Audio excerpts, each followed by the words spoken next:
NUFC Early Night News with Gary the Geordie Yum Yum, Andrew Bokey, Christina Cage, and Derek the Mighty Wind. Weekdays from 8 p.m. UK, 2 p.m. USA. NUFC Talk. Good evening. Welcome to Thursday. I mean, this week is gone. As you get older, the weeks fly. That's what they say. And I tell you, I can't believe we're at Thursday already.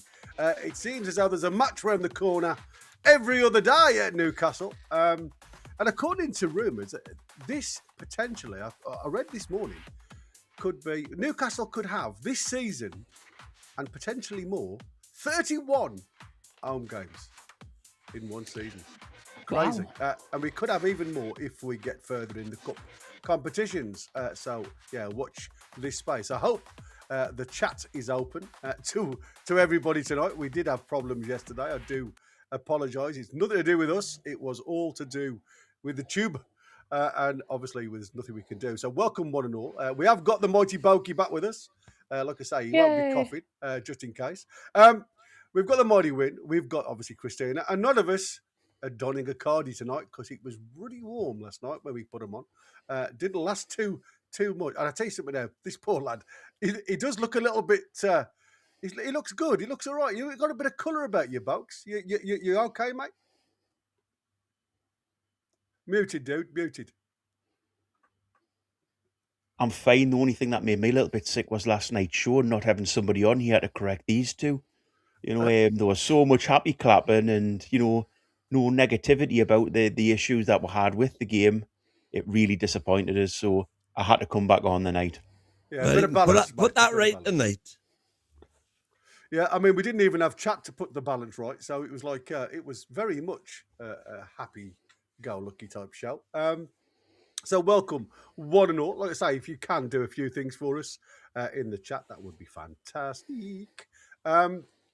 We will obviously like you to, when you get the opportunity, for those that are driving and listening to radio all across the UK, well, not all across the UK, all across the Northeast.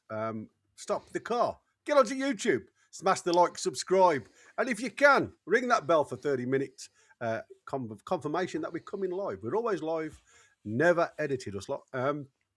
So like I say, if you can do that, that would be great. We are going to have a bit of a deep dive tonight into the Everton game and obviously what transpires from that. And the lads that come on at the later edition to the late part of the show, we'll be talking all about the news. And there seems to be a lot of news that have come out today. So like I say, we aren't going to repeat it. We're going to do the Everton game, and they are going to look into all the goss that's coming out of St James's Park. Like I say, there has been quite a bit of it. Lady and gentlemen, are we well on this Thursday? Very well. You were saying how time flies as you get older. The old saying, life is like a toilet roll. The nearer you get to the end, the quicker it goes. Nice, classy. Yeah, 2 sheets or 3. There you go. I could say something about Win being full of something, but yes, we can say that on Dab Radio now. No, we get sense is the word you're looking for. Yeah, exactly. You're right. Absolutely. Good evening and welcome back to the only show where supporting Newcastle United FC is considered a full-time emotional occupation. Honestly, being a Newcastle fan should only come with a hazard pay. 1 week we look like a prime Barcelona in black and white. The next we're defending like we've just met in the tunnel. We've got Eddie Howe out here looking calm on the touchline, while the rest of us are stress-eating crisps and questioning life decisions. But would we swap? Absolutely not. Because when it clicks, when the press works, when the noise at St James's is bouncing, when the lads actually remember how to defend, there is no other club like it. So, sit back, enjoy, get involved in the chat, and we'll crack on with tonight's show. There you go. I've done me little bits, my little ditty. I'm interested in this. I don't think I've seen Sports and Nerdy 1701 before, so welcome Sports and Nerdy. Whoever Newcastle get in the Champions League, I don't fear them. Bring them on at the beautiful St James's Park, says Sports and Nerdy. And I would just like to clarify that although the name and the comment does look like it's be on an alternative account, that is definitely not me. Can confirm that is not me in the chat. Yeah, it's that's a weird one, isn't it? We've John Howe's in there as well. Welcome, John Howe. It's nice to see some people in the chat apart from our own names. If I'm honest with you, Quinny's in there. I'll read Quinny. Lovely to have you, mate. Like I said, we have got the Chelsea coming our way. Host at St James's Park on Saturday, the 28th of February at 3 o'clock. It'll be strange to have a 3 o'clock kickoff, lads and lasses. You mean Everton, Gary? Everton. Yeah, what did I just say? You just Chelsea. said Chelsea. We could have them Yeah. 3 names on the trot. Yeah, sorry, I was reading Same colour, Chelsea. same colour. Yeah, you're right, mate. Apologies. Yeah, we have got Everton. We may have Chelsea come Friday, but we'll see. Like I say, we are on, like I say, with the presser tomorrow, and then we will have a look at the live draw to see who we get in the last 16. So that's going to be really entertaining and obviously exciting going forward. The Magpies enter the match on a high after securing a place in the Champions League last 16 with a 3-2 midweek win. I don't know whether you can class that as a high. 3-2 midweek win over Karabakh. To their domestic form has stuttered with 4 losses in their last 5 Premier League outings. Newcastle face several significant defensive absences while Everton are dealing with the loss of key creative players. So on the Newcastle side of things, obviously we've got the captain, Bruno, with a hamstring injury. Again, news on the street yesterday that he will be back maybe around about the 11th of April. So that's a good marker. Bruno? Yeah, Bruno. Oh, well, I heard it was the Crystal Palace game in April that we're looking at. That's what it was. That's it, about the 11th, isn't it? All right. Well, we're not even into March yet. No, I know, but they did say he was going to be late April at the earliest that we're going to see him. Well, that was the rumour anyway, but they reckon no, it is going to be the Crystal Palace game around about the 11th. I think it is that we play them. I'm not 100% sure, but it's somewhere around that. Emil Kraft, obviously knee surgery, so he's going to be out for the rest of the season. Fab Shaw, ankle operation, also sidelined again. Will he make a comeback this season? Who knows? While I'm talking about Fab Shaw, I've not heard anything from apparently the contract that was supposed to be given, or an extension to his contract, I should say, for another season. Have you guys heard anything at all regarding Fabian Shaw?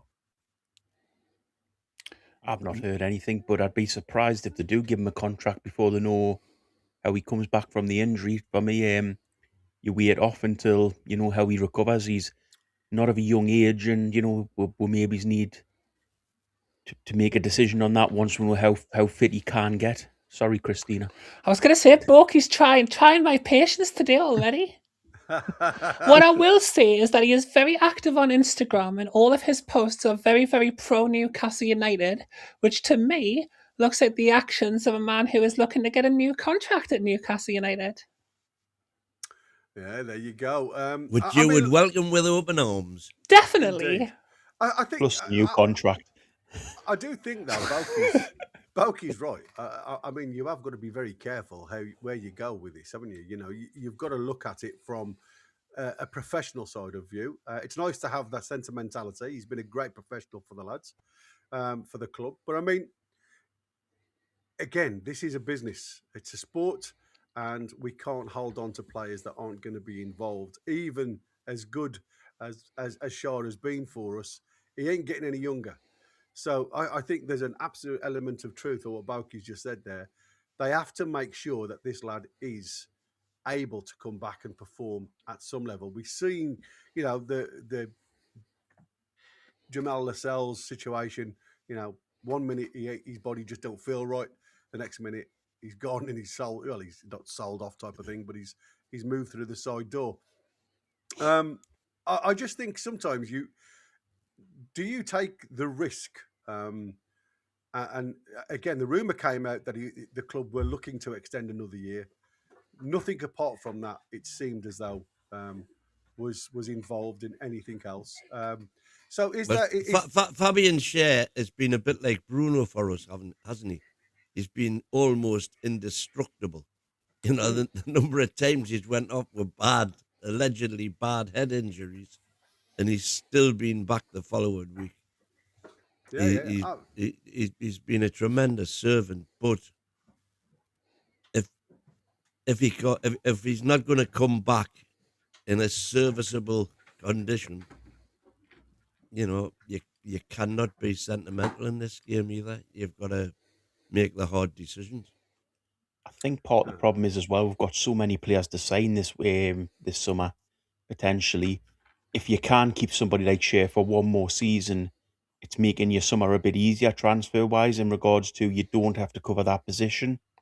So, you know, it's a double-edged sword either way. I mean, it's a hard one to make a decision with when somebody's injured, but it's a bit like the keeper decision, and people keep jumping on the back of, you know, we need to sign a better keeper. But as I say, we've got right back, centre back, definitely, left backs, definitely, potentially a winger, a midfielder, potentially a striker. There's so many positions to fill this summer that, you know, you've got to utilise what you've got in the squad at the minute as well. And Shaw can do a job if he comes back fit and the player that he was before the injury. Yeah, I think the problem is, though, it's whether he can come back in time to actually show anything, isn't it? And I think that is the crux. If he can come back and show, even if it's towards the end of the season, that he's still up for it. I agree. I think, you know, he deserves potentially another season if he can maintain that level. And he certainly gives you that little bit of experience. And to be fair, I am like what the lads are saying in the chat. You know, is he going to be another player now that becomes that injury-prone player? Because as you get older, you do get more niggles. Is it a look into the youth side of things now, or a younger defender going forward for that longevity? He is only 34, let's not forget. It's not like he's like 36 and over the hill. He's 34. He doesn't turn 35 until December. I think at least one more year out of Fabian Schär. That rhymes. Important, I didn't know it. I think it's definitely worth taking. I mean, like you say, we've got that many positions that we need to fill already. Why get rid of a defender who might still be able to do a job? And even if he can only play like half of the games next season that he could for the past few seasons, it's still good to have somebody dependable who knows the club, who we know can be an absolute superstar at times, rather than risking starting the season with, you know, Miley at centre-back along with, you know, whoever else we randomly convert into a centre-back. Well, Tina, if you can untie him and let him back into the first team squad, we might get to see how well he's doing. How he's doing, yeah, exactly. The only other thing we'll have to worry about here is that we're going next season from PPR to a CR, squad cost ratio, and that is going to be another chunk of wages that, you know, it'll not be a king's ransom, but it'll be a chunk that could maybe be more beneficially spent on a new squad player. Yeah, but then that squad player's going to come in with higher wage demands than Fabian Schär's potentially on. So you'd be paying then a wage and a transfer fee, and you're not going to cover that if you were to move Fabian Schär on. I mean, of the list of players who I think we would willingly move on, you're not going to get enough money from that to cover like a full new signing in the FCR, PSR, whatever these initials are. I think that, like I said, go on, mate. I'm guessing Shaw's on about £50,000-60,000 a week we win. Yeah. Which would be quite a whack, you know, for somebody, as you say, Tina, who's potentially not going to be available. 22, 23-year-old. Yeah. So, you know, if you bring somebody in younger, you are going to be able to drop that wage a little bit, especially if you bring them in from outside the Premier League. Yeah, it's like I say, it's an interesting factor because, like I say, there's so many different angles this has to run before you get a full-on breakdown of it. Because, like you say, you know, fitness is actually on 80 grand a week. I'm going to say he's on 80. 70 plus 17 and a half bonuses. Yeah. So, you that's know, nearly 90 grand a week. That's a hell of a lot. That for an older defender. do you then say, if you're going to come on for another 12 months, do you drop it? Do you say to him, like, we're willing to take a gamble, but I want you to, negotiate something regarding your wages at the end of the day, because we are, as Winners already said, SCR comes into play next year. So, maybe there is some wiggle room there. And like I said, we all know that he's got something to go to as a board member if he doesn't want to continue to play. So I think a lot of it depends on how he feels, isn't it, as well? Does he feel as though he can still contribute? I'm sure, knowing the way Sven has been for Newcastle, Fabian, he will be the one that wants to play. Like I say, again, like Wissa. He seems to be a type of player that just seems to come through, and never get hurt. Bruno's another one. Certain players just don't seem to get hurt. There has obviously been some mention regarding Jacob Ramsey, but I've heard that he won't be available for Everton. I don't know how true that is. They reckon they are going to keep him out of the squad for Saturday's game. But that again, when I look at some of the potential lineups, FOTMobs, FB ref, and things like that, they have him down. So again, you can't always go on what people say. Returning, and I'm going to put doubtful with this one, is Sven Botman. They look as though, even though he scored in midweek, the main manager's minutes, he did go off with a little bit of stiffness, obviously swallowing too many pills. Where he obviously just going to be managed minutes-wise. Malik Chow is likely to start alongside Dan Burn. And first choice keeper will be Nick Pope, as expected to return and start 11. And obviously Lewis Miley, a doubt with that dead leg problem that still hampers him going forward.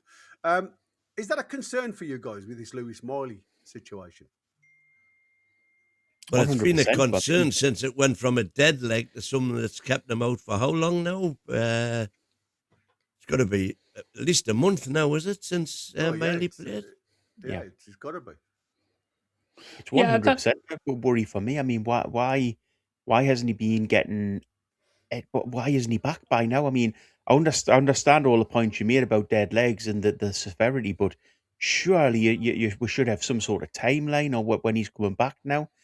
It is a real worry with him why he's not coming back. And just quickly on the Botman thing as well, that's probably another reason why maybe you have to look to give Shaw another contract, is because Botman is Win quite rightly has said, and I'll say when I'm wrong. He is he's got a glass legs, glass jaw, glass knees, glass feet, no matter what. He just seems like he's always going to be injured. So is he one who, if somebody's willing to come in and pay the money, you cash in for this summer? And that again gives you another player that you have to buy in to replace him. Yeah, I mean, like I say, I think there's a lot of potential. Like I say, with what Wynn was saying, the Rolls Royce is always in the garage.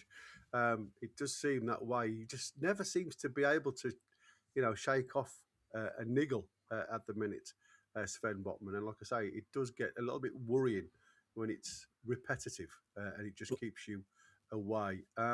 What's potentially more worrying is that in June this year, the contracts expire on Ramsdale and Pope,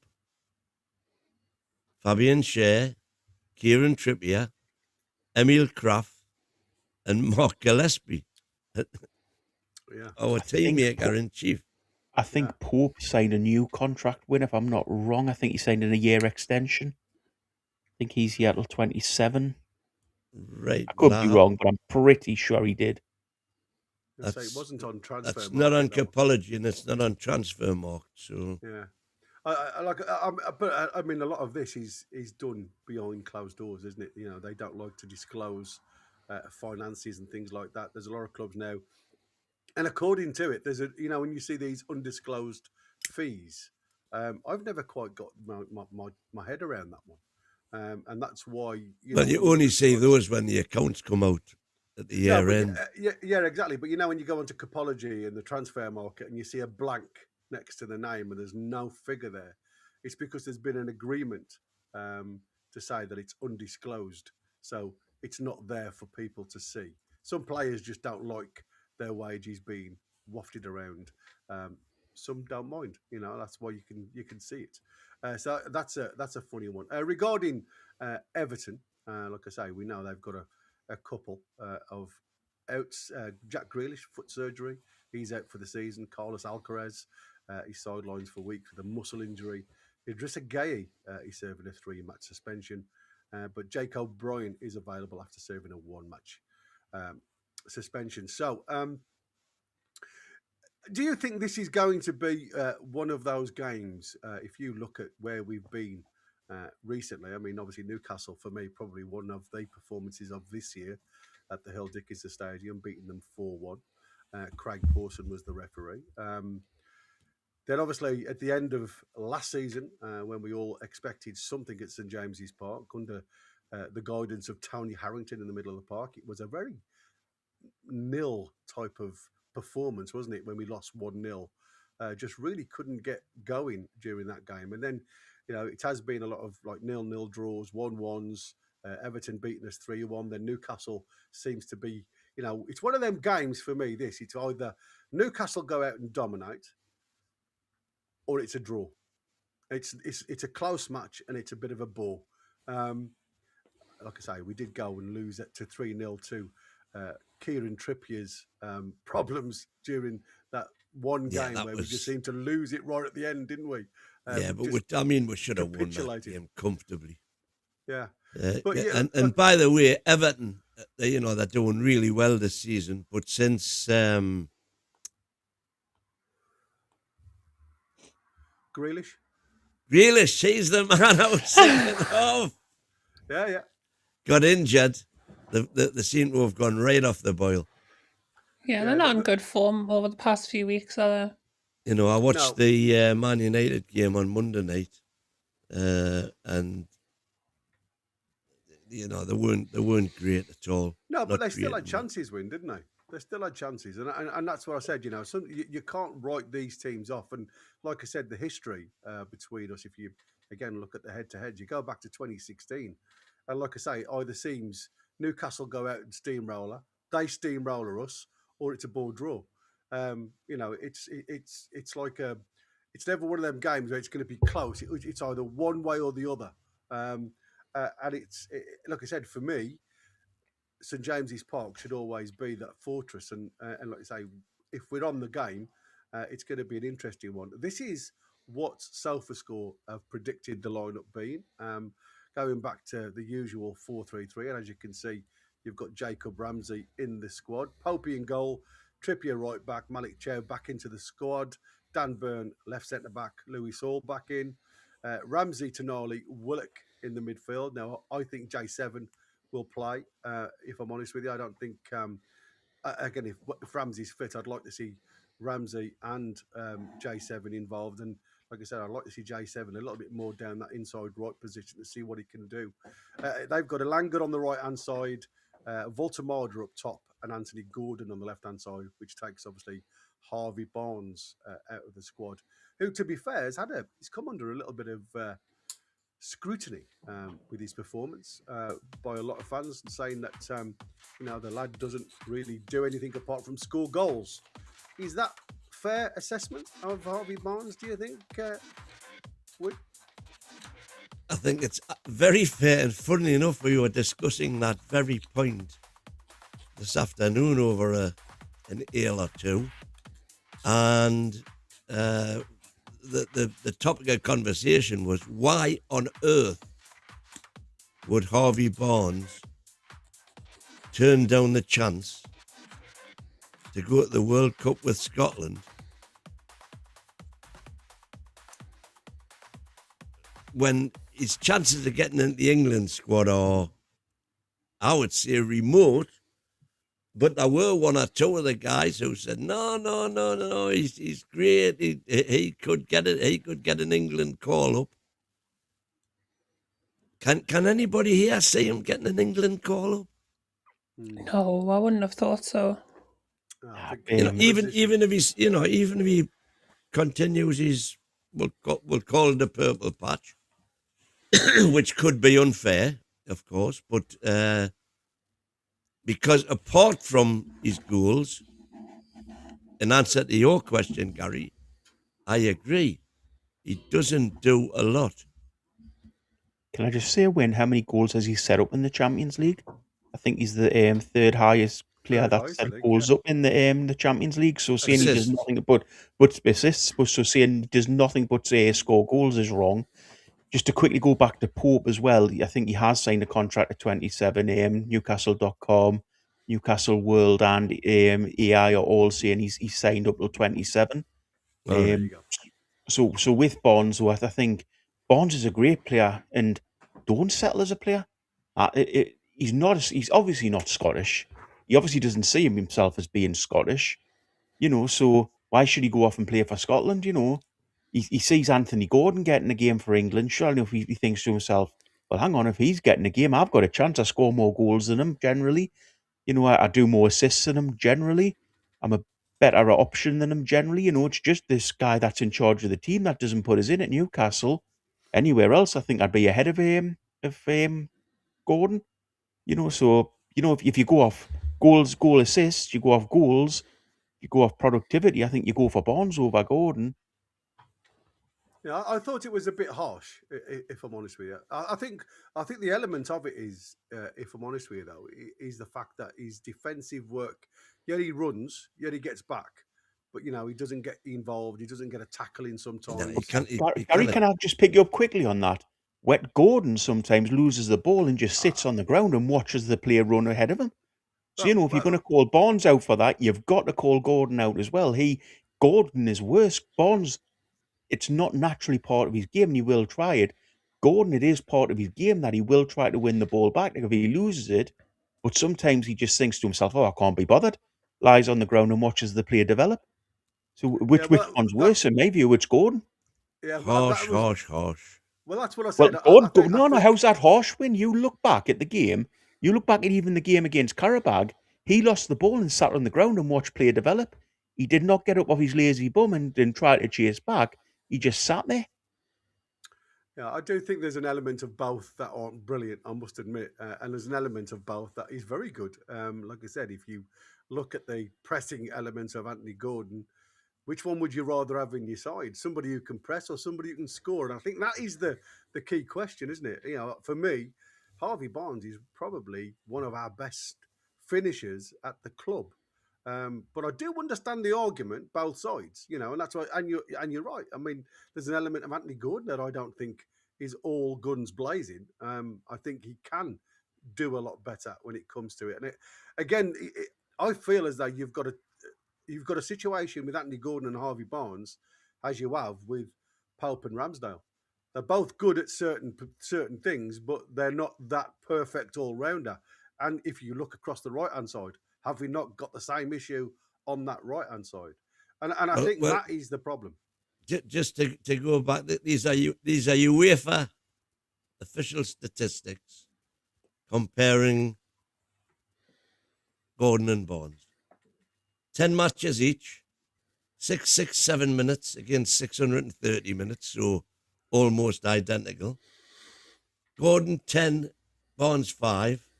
Total attempts, Gordon 25, Barnes 22. Assists 2 and 2.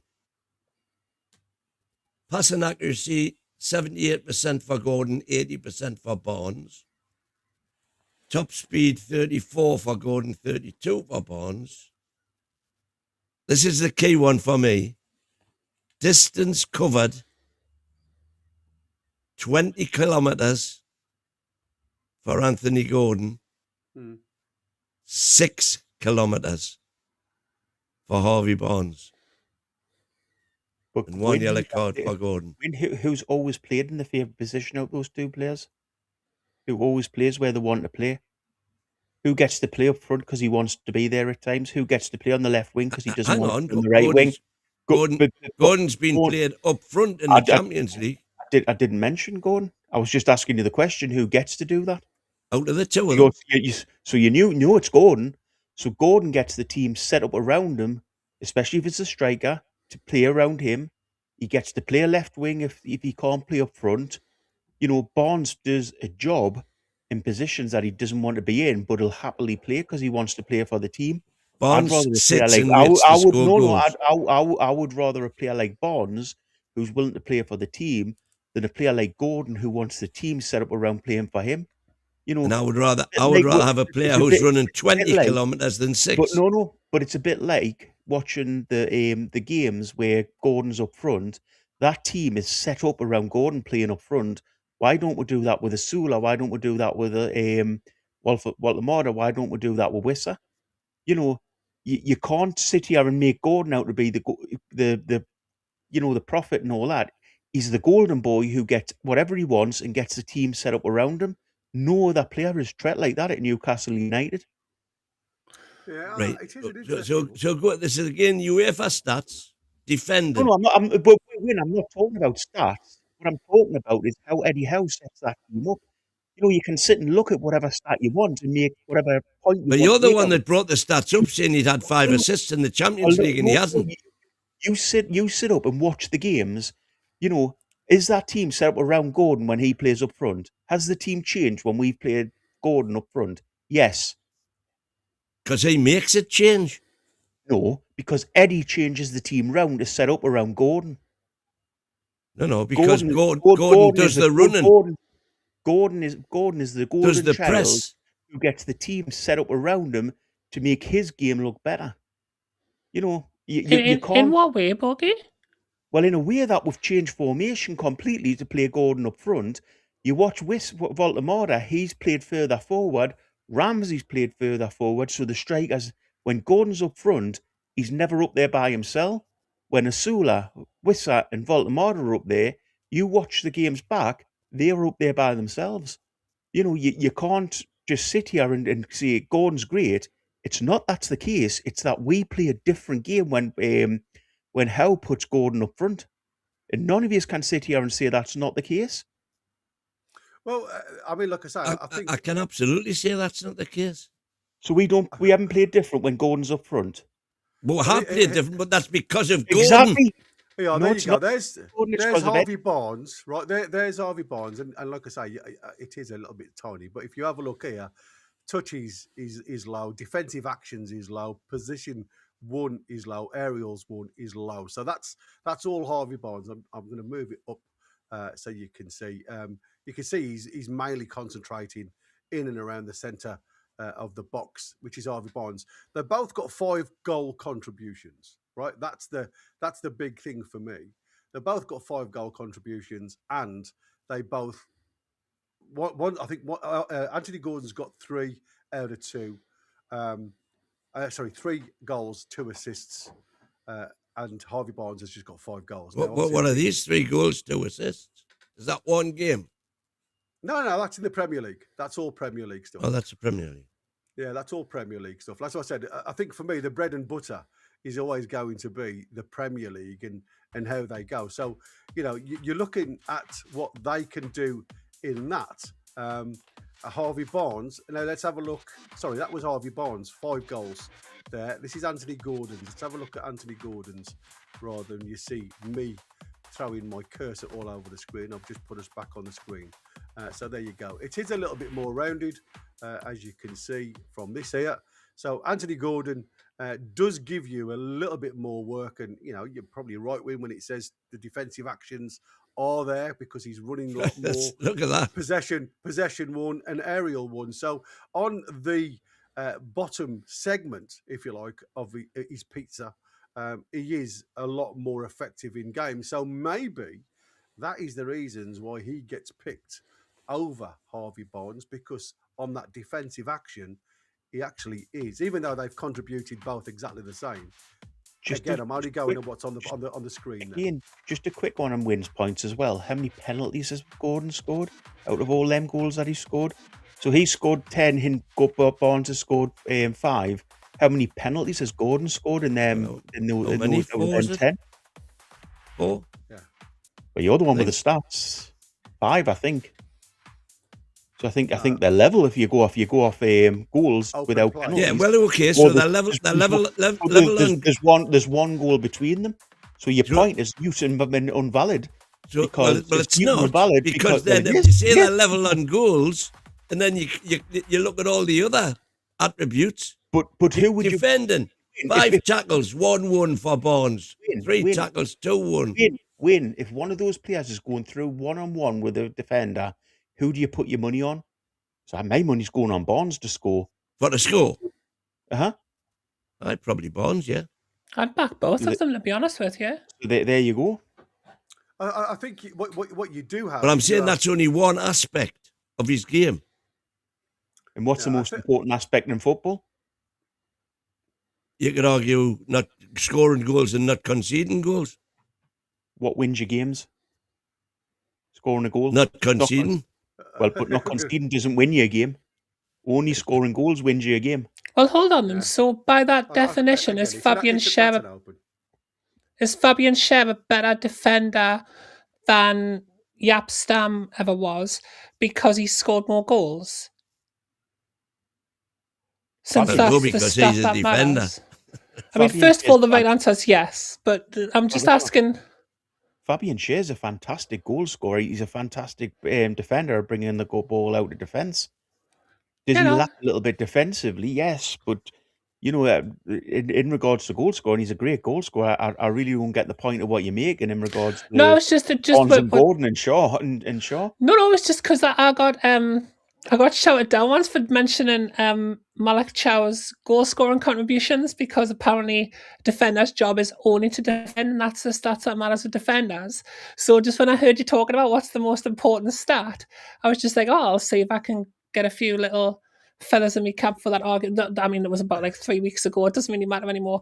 But to be fair, in regards to this argument, like Gordon versus Barnes isn't really a discussion that we need to have because I'd like to have both players in the team. Gordon offers something completely different to what Barnes offers. Barnes is having a little bit of a dip in form recently, but on his day, he's one of the most exciting players in and around the box that we've got because he does have an absolute lethal goal scoring ability. Anthony Gordon, when he's up for a game, non-stop pressing, he's got pace, he could take a player on, he's creative. I don't see why we're having a debate about who's better and who's worse. I wouldn't want either one of those players to leave Newcastle United. I think they're both really good, and I think they've both been really good for us. Like I said, As I think Porky's waving the white flag because Niall Powell's saying, throw up the white flag, you are flogging a dead horse. I think, like I say, you know, for me, the element of both players being where they are, I think that is probably the reasons why Eddie Howe looks at Anthony Gordon because of his kilometres metrics.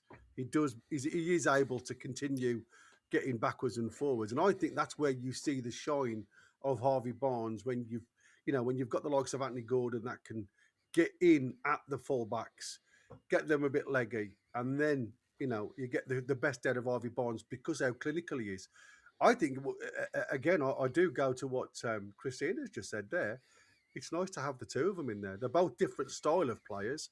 One seems a little bit more clinical. The other one's a bit fitter than the other. But what was interesting for me when I was looking at some of the tactical approach, for a very long time now, Newcastle seemed to be very dominant down the left-hand side and only slightly dominant down the right. Now, since we have changed, we are somewhat dominant down both sides. Now, again, before this violety colour, what you see on the screens was very much a lighter colour, and only in the first 2 squares from the halfway line going forward was that a lighter colour. Now, since we've had Elanga on board, we seem to have evened it up a little bit, but we're still lacking when it comes to the elite sides, the top sides where they keep hold of the ball in the middle of the park. That centre grey area going on to that forward pink in that 10 slot, if you like. A lot of the bigger sides that have got ball players seem to hold that precedent down. The Arsenals are very good at it. The Man Cities, that's coloured in also this violet colour as well. Where for Newcastle, again, very much 50-50 when it comes to opponents having the same amount of ball within that area. So you can see there is a lot. I mean, That obviously, would explain why we've got kind of 500 crosses in this season. yeah, that was one thing that surprised me, because as much as we say that Elanga hasn't done a lot, you can see the influence he's had on balancing both wings. What we need now is obviously Elanga to start showing that he can actually, instead of running down that side, he can actually take a ball with him, because that would be better. But can I just quickly on that point as well? With crosses, we could have 1,000 crosses put in. It just depends who's in the box to get on the end of them. And it depends how good the cross is. How many crosses can you say this season you've seen come into the box from Newcastle have been brilliant crosses? Not many. So yes, Wynn keeps using the stat. We've had 500 crosses put into the box. How many of those have been clinical and quality crosses? 140 odd have connected. No, that's not the question. I say is how many, because connected just means somebody's managed to touch them. So that doesn't mean it means they've found your own player as opposed to the opposition. No, it means that they've been good. They've been crosses where a player's been able to touch them. Doesn't mean they've been clinical crosses. Right. So the only person I can think that's put two clinical crosses into the box this season is Dan Burn. He did them both in the same game, and no player got on the end of them. So the point you make and win that players get on the end of them is great, but there's great crosses going into the box that nobody gets on the end of. So keep using the stat that there's 500 crosses gone into the box. We could have 500 shots at goal, but if they're from the halfway line, you've got absolutely no chance. No. By the way, what I'm saying...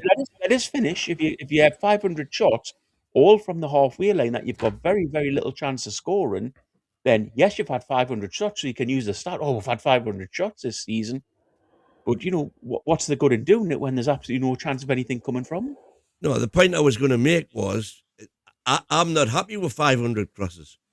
I would rather see, instead of those 500 crosses, 100 of them be shots from the edge of the box, which is what we've started to do lately, instead of just slinging it in the middle, cutting in and having a shot. And those are the areas, the grey areas on the chart there, that we aren't dominant in at all. So who stopped us shooting from the edge of the box, Win? Because it's not a player mentality. Because player, me, you, anybody, if you get a look at goal, your automatic thing is, can I have a shot from here? Who has said to them, don't shoot a goal? And it has to be a coaching decision for the rest of the season. It has to be. He admitted that. Yeah, that was he did. Something that he admitted. So why stop these players who can score from outside the area that we've seen? Stop them doing it. But I think what he was hang on. When's who admitted what? Eddie Howe admitted Eddie Howe. What? When? Yeah, he didn't want Eddie Howe outside the box. In the press, he says, I would rather them pass than just take a shot if they haven't got, not I would say got the ability, but when there's a lesser or a better option to the side of them, he would prefer them to pass rather than shoot. I've never heard that. Well, he did. Win, why would a coach say it? Why would a coach do that, Win? Got no idea. Whether you think he did say that or didn't, why would a coach say it? Because we can clip the point that he's done it. Why would a coach do that when you can see how good players are from shooting outside the box? Well, I wouldn't see it. That's the point I'm making. I think, but again, I think that could be misscrewed a little bit. I think what he's trying to say is, he would rather them keep the ball rather than give the ball back. And I think, like I say, the way certain things are verbalized these days, it can be misscrewed into two different, a negative and a positive. I understood what he was saying. Lesser players that haven't got the ability to shoot from 25 yards pass to somebody that does. And the one player he did mark out that does that a lot is Dan Burn. Dan Burn, he gets himself into great positions. And as you saw with his Tonali pass, it was only 5 yards, but he still could have had a snapshot himself. We've seen it from Fabian Schär in the past. He's seen the chance, but Fabian Schär has got the ability to score from 25 yards. So sometimes you have to hold your hand up and take the responsibility if you feel as though you can. Louis Hall. We've all been screaming for Louis Hall to have a go. And when he does, it was a deflection. But you get something from trying, You certainly don't win the lottery if you haven't bought a ticket. Couple of interesting facts in the chat. So let's have a look at Chris Hoskins. Harvey Barnes, 12 goals this season, no pens, five Prem, 5 Champions League, 2 in the FA Cup. He's Newcastle's top scorer from open play this year. Why put him down? It ain't us that's putting him down. Is anybody putting him down? Yeah, there's lots of people out there in social media just seem to think that all he does is score goals. And I think, well, sometimes that's what you need when you're not scoring goals elsewhere. Because, like I say, when we're drying up, and we've seen it so many times, they throw in Harvey Barnes and he gets us out of jail. Like I said, one of the best games I ever watched was against West Ham when Harvey Barnes come on and scored those couple of crackers. It's a terrible trait, just scoring goals, isn't it? Oh, it's awful, mate. It is awful. And there was another one that I saw, and forgive me for the second. John Southam here. Don't forget, guys, Barnes' stats are also him playing out of his favoured position, and that is also true.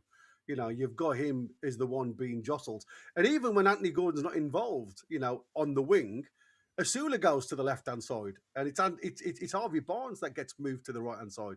And I must admit, I did scratch my head at that. I've seen a lot more from Asula on the right-hand side, and you get a lot more from Harvey Barnes on the left-hand side. So why change it? Why try and make something that isn't there? Listen, there's always going to be question marks. And, like I said, is this the fact that Eddie Howe now is trying to get as many minutes into Harvey Barnes' legs on that right-hand side to try and get that balance right, to try and get him to understand what he needs to be doing in that role? And unfortunately, like I say, when he got into the final third, some of his crossing wasn't really there. That's the thing with Harvey Barnes. Go on, Christina.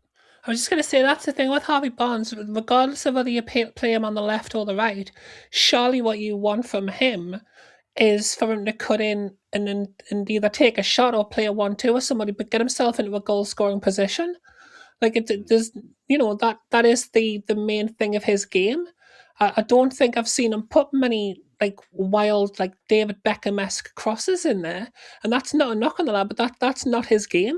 He's an inside forward who cuts in from the wings and scores goals. So why would you ever try to change that? But if I can just before I let Borky come back in on what I've just interrupted, which I apologise for, Borky.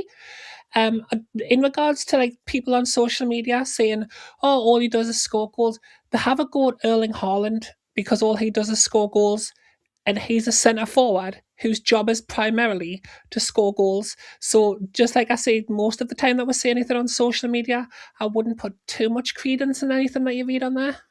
No, like I say, that's what I'm saying. You've got to take it for what it is. Some people, like I said, we were talking about the Olays the other night. Some people took offence to that. They don't like that type of, conduct, if you like. And like I said, it's horses for courses, isn't it?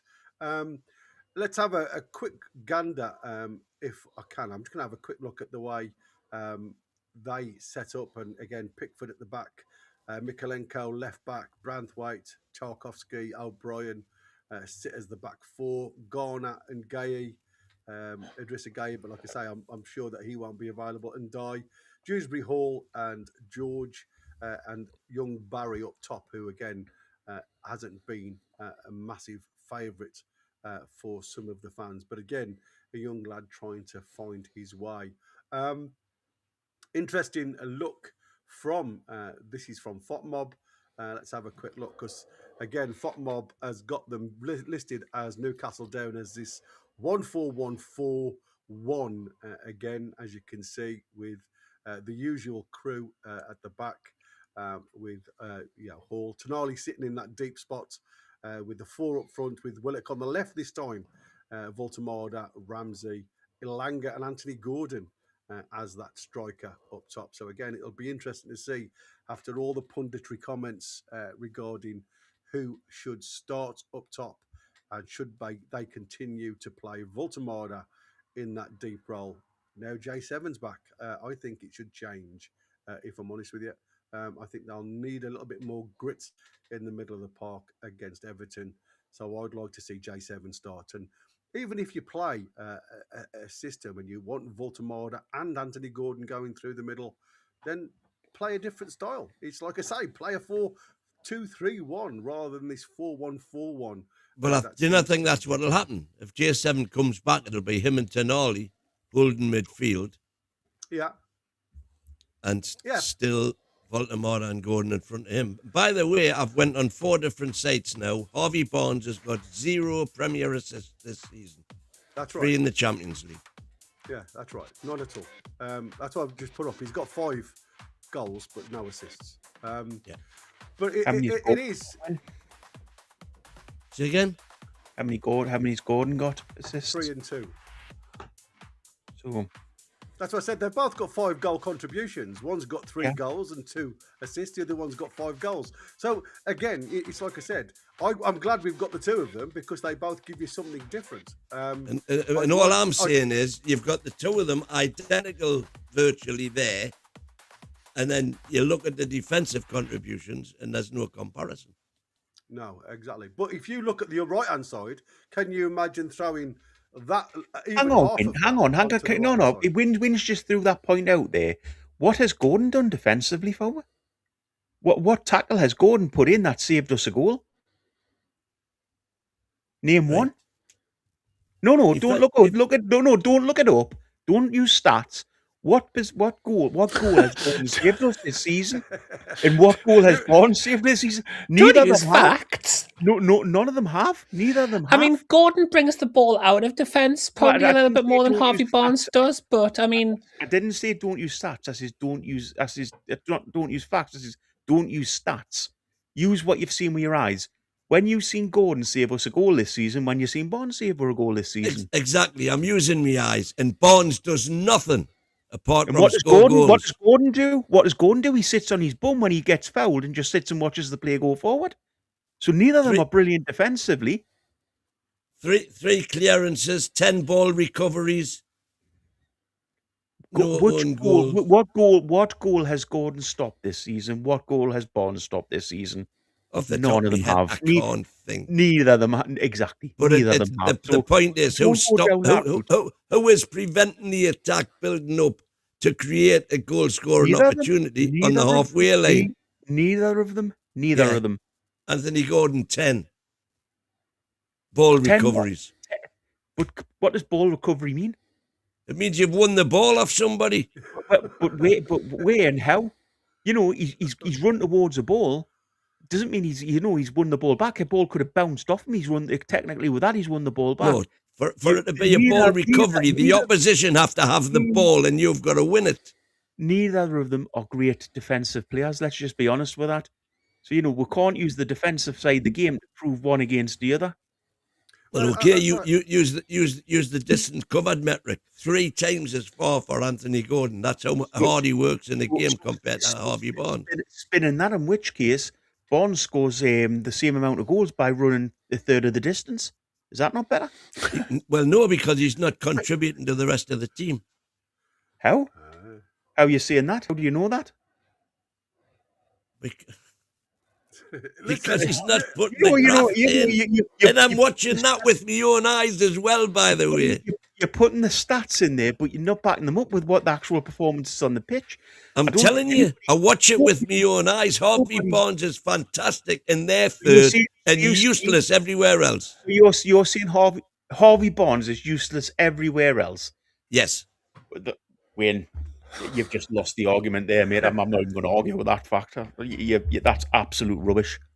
My local shop last night was a little bit worried because I didn't buy any paracetamol like I usually do every night after sitting between you two. So at least they're going to feel a little bit less worried about me tonight. I do like the fact that we've got a bottle half full and a bottle half empty tonight. It's fun. A bit of balance. Yeah, it's fun.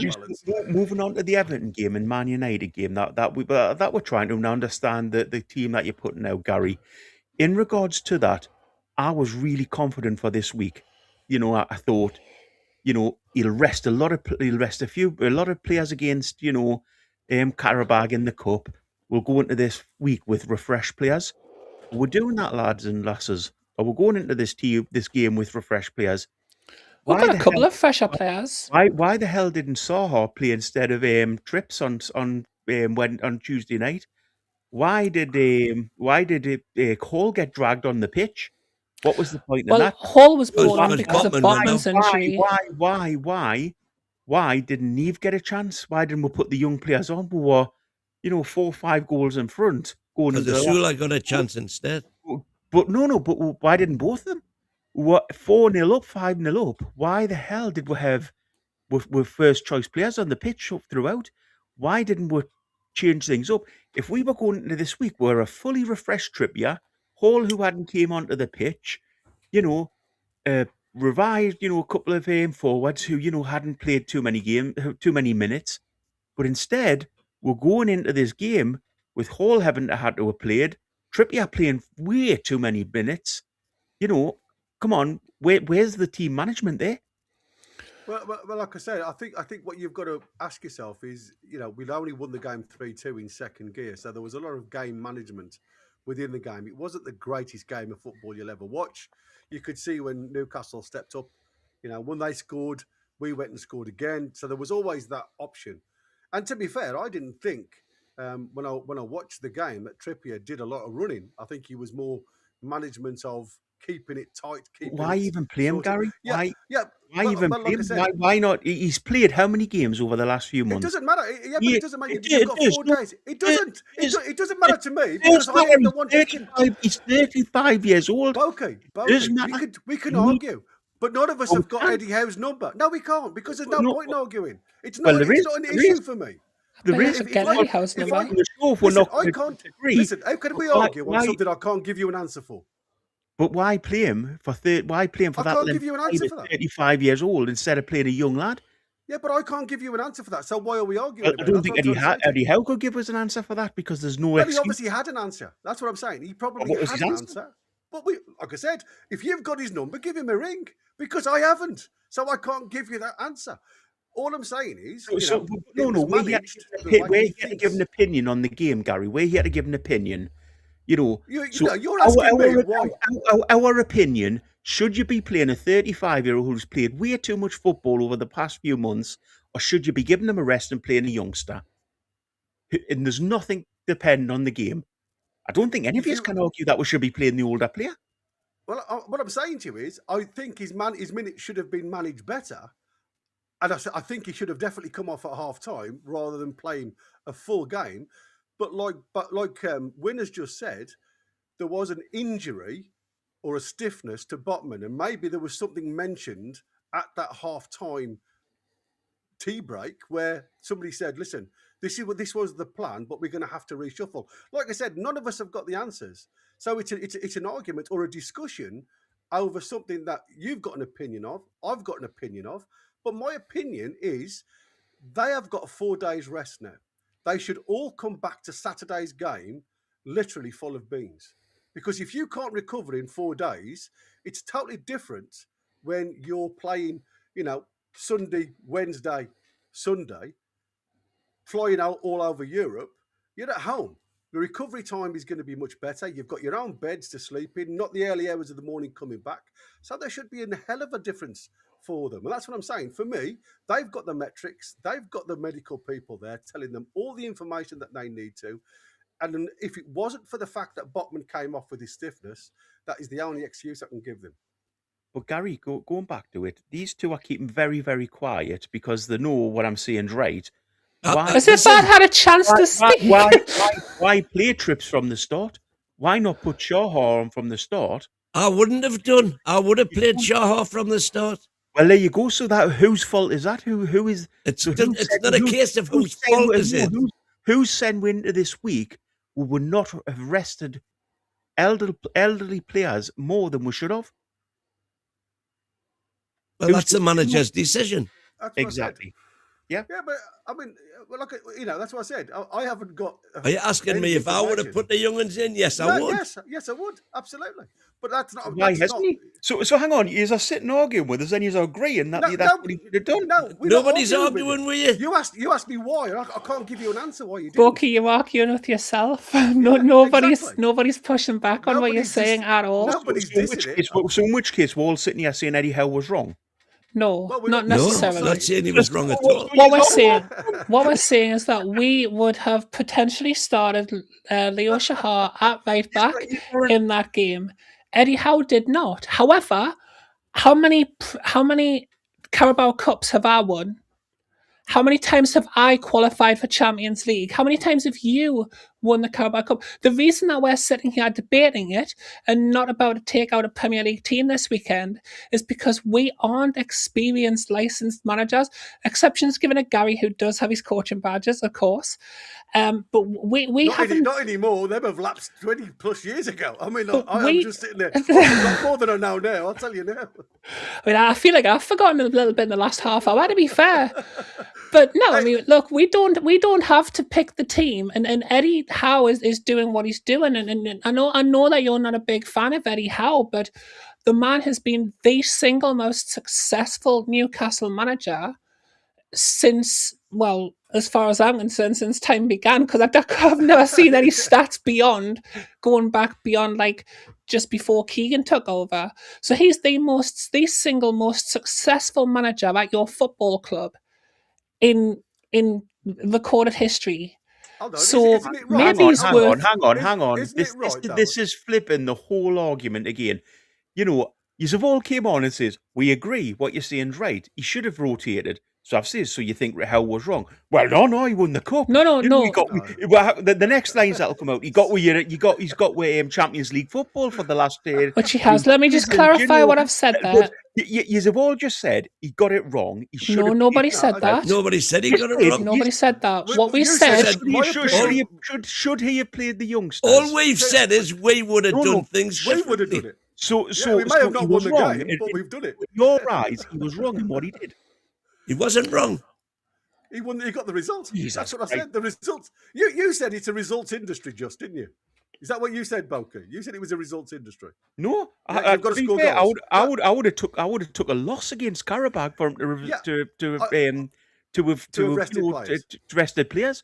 You Yeah, guys have that's fair sat. You are all sitting there saying, yes, he should have rested players. Yes, No. you're right. Let Done me that. clarify what I said. Let us just. Yes, did. No, I didn't. you say- I we didn't did. say that, He said Bulky. we did. We would. No, I'm we Let said me saying we clarify. would have. Let me Yes, clarify I'm word saying for word. So hang on, that agrees that he should have rested players. No. No. So, hang on. So what he's actually saying? He should have What rested I'm players. saying is that Right, if 'cause I was Yeah. the manager, I would have started Leo Shahar. But then what I went on to say is that I have never won a Premier League football game. So Eddie Howe didn't choose that. No, that's his choice. He's the manager. I would have played Lewis Shahar, but I'm not a Premier League manager. No, Bruce has listen. won a Premier League game. Let's get him back in which case? Yeah, exactly. You know- But listen. I mean, Steve listen. Bruce is better than me, probably. But actually, no, I take that back. I I'm would gonna say, definitely be better than definitely Steve take Bruce. Did you see a Birkin? Anyway. How's the Listen, what bacon, you got- did you say, Bogey? Yeah, exactly. How's the I bogey, mean- did you say? What you've got to think of, I right? love a Eddie bit of Howe has bacon, me. become. Eddie Howe has become. Is it the most Champions League wins as an Englishman? Is that right?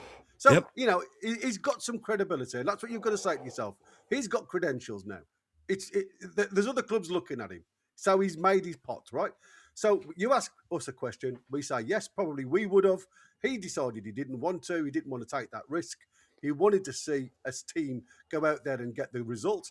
He started really quick. He got 2 goals, but we gifted goals away, unfortunately. And I think that was the needle. And I think if you got information from the field of play saying they've got some players that aren't 100% at the minute, maybe he just had to held back. And he wanted to get that result. He certainly didn't want to go out there and lose. Now, whether that was for himself to get on this pedestal, only he can tell you that. I can't.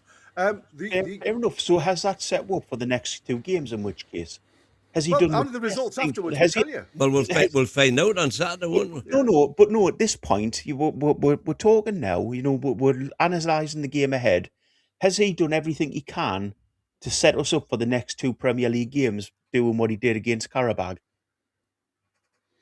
Well, he did rest Lewis Hall. He did. I mean, he was forced He to brought rest. him on. Yeah, because he had to, because Botman got injured. Yeah, He you had didn't put have Alex, to. Alex. He didn't So, have to. so Murphy had to go to centre. So who else would he have Young put Murphy. on? We put had on? He Jacob could have brought Murphy Shaw at right on back at at that times. point. He could have brought Shaw on at that point. And played Jacob Murphy at centre midfield? I mean, centre back. No, play Jacob Murphy either left back or right back, and Shaw either left back or right back. Which is exactly what he did. Exactly, but he didn't. No, you put Lewis Hall at left back and he put Jacob Murphy at right back. I mean, like Oh, I say, sorry, I thought you were talking about Alec Murphy. No, Alex yeah, Murphy. it gets confused. We've got too many Murphys. Can we just sign somebody with a different name? Yeah, We've got different 6 names. Jacobs, 7 Murphys. We need to just bring in some players with different names so we don't get confused.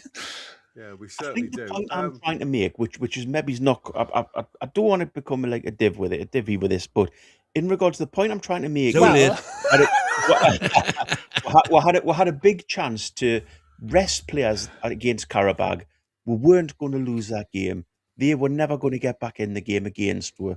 We had a chance to, rest the older players, rest players who maybe had niggles, who, we could have took a chance, not played our best team. And we were always going to get through. And that set up for this week. What we did instead was Eddie Howe had in his head that he had to win that game. Why? Yeah. There was no need to go out to win that game. So why not There's a couple rest of the words. players and Yeah, then, go into these games with fresh and revigorated, is that the right word? I can't say it properly. Reinvigorated. Reinvigorated players. You were close I enough. agree. I wouldn't have even corrected you for that one. I don't think, like I say, you're wrong. That's what I said. I don't think you're wrong. But all I'm saying to you is there's certain things that comes out of Eddie's mouth regarding words. The other one is obviously to keep momentum. He wants to keep momentum flowing.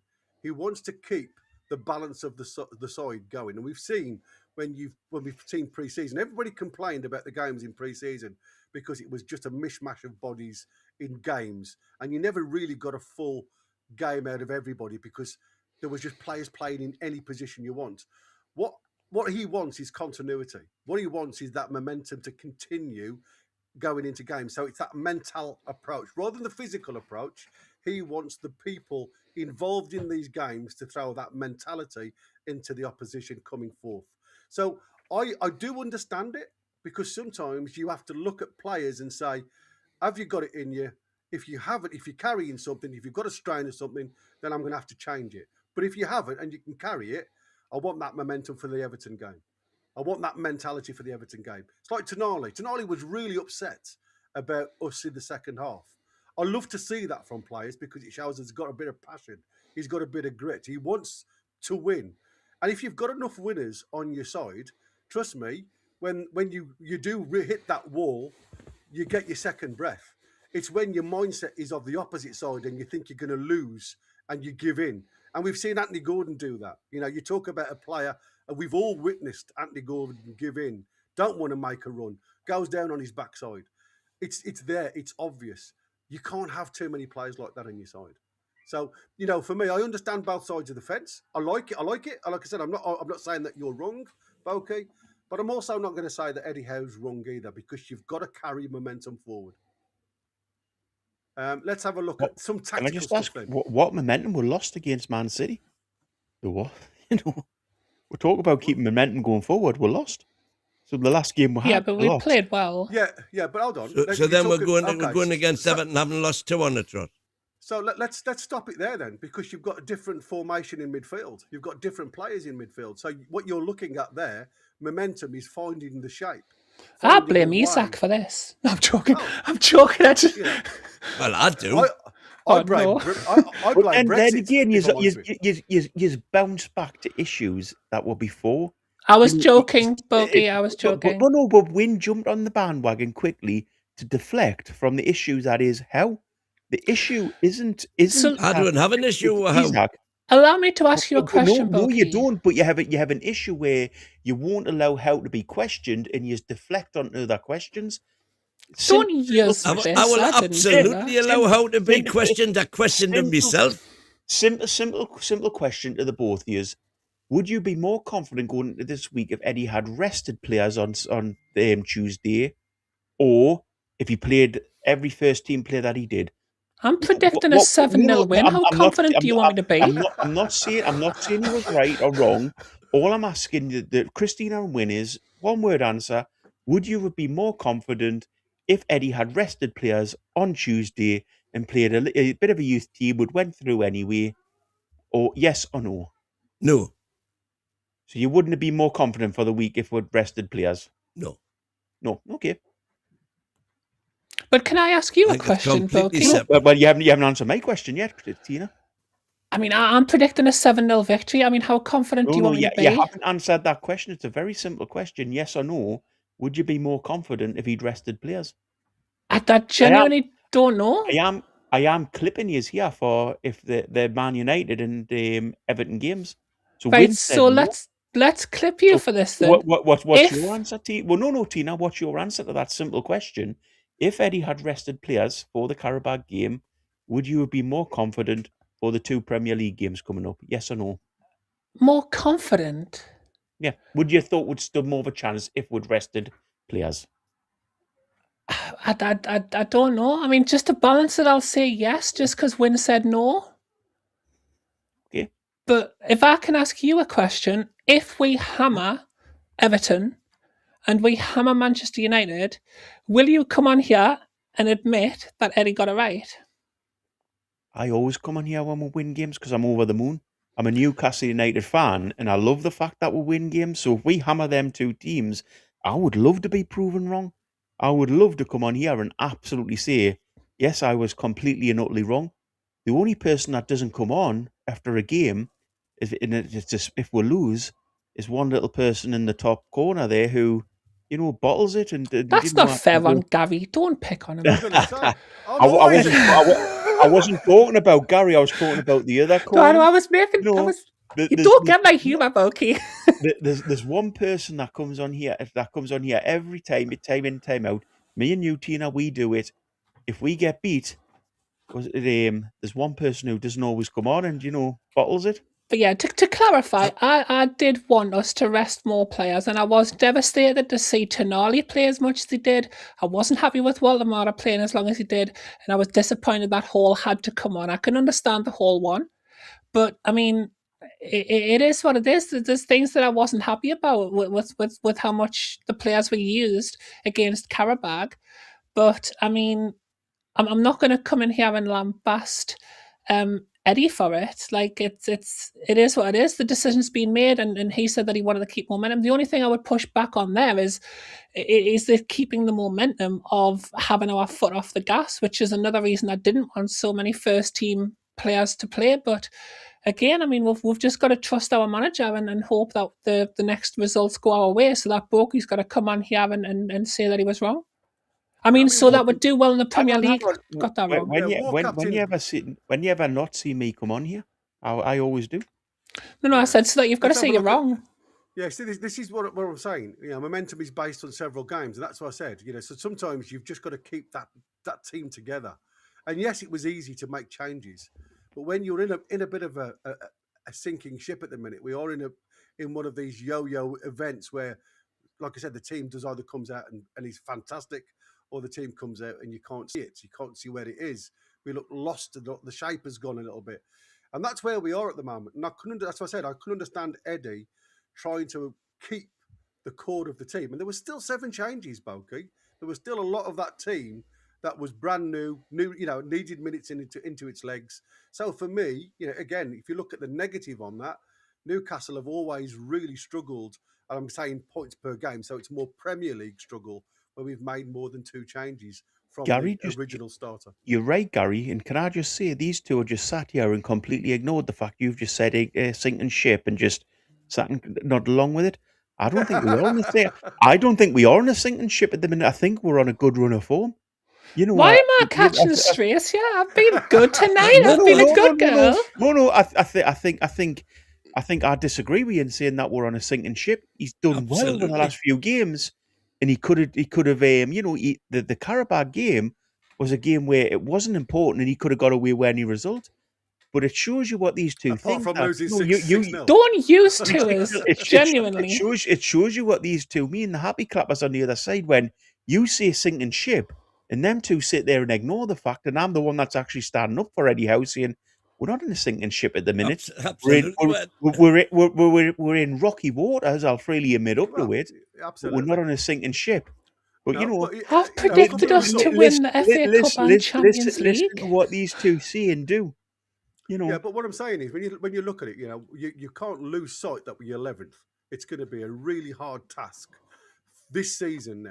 And again, I don't just blame Eddie Howe for this, and I never have done. But I certainly also, Steve, I'm not a cult member.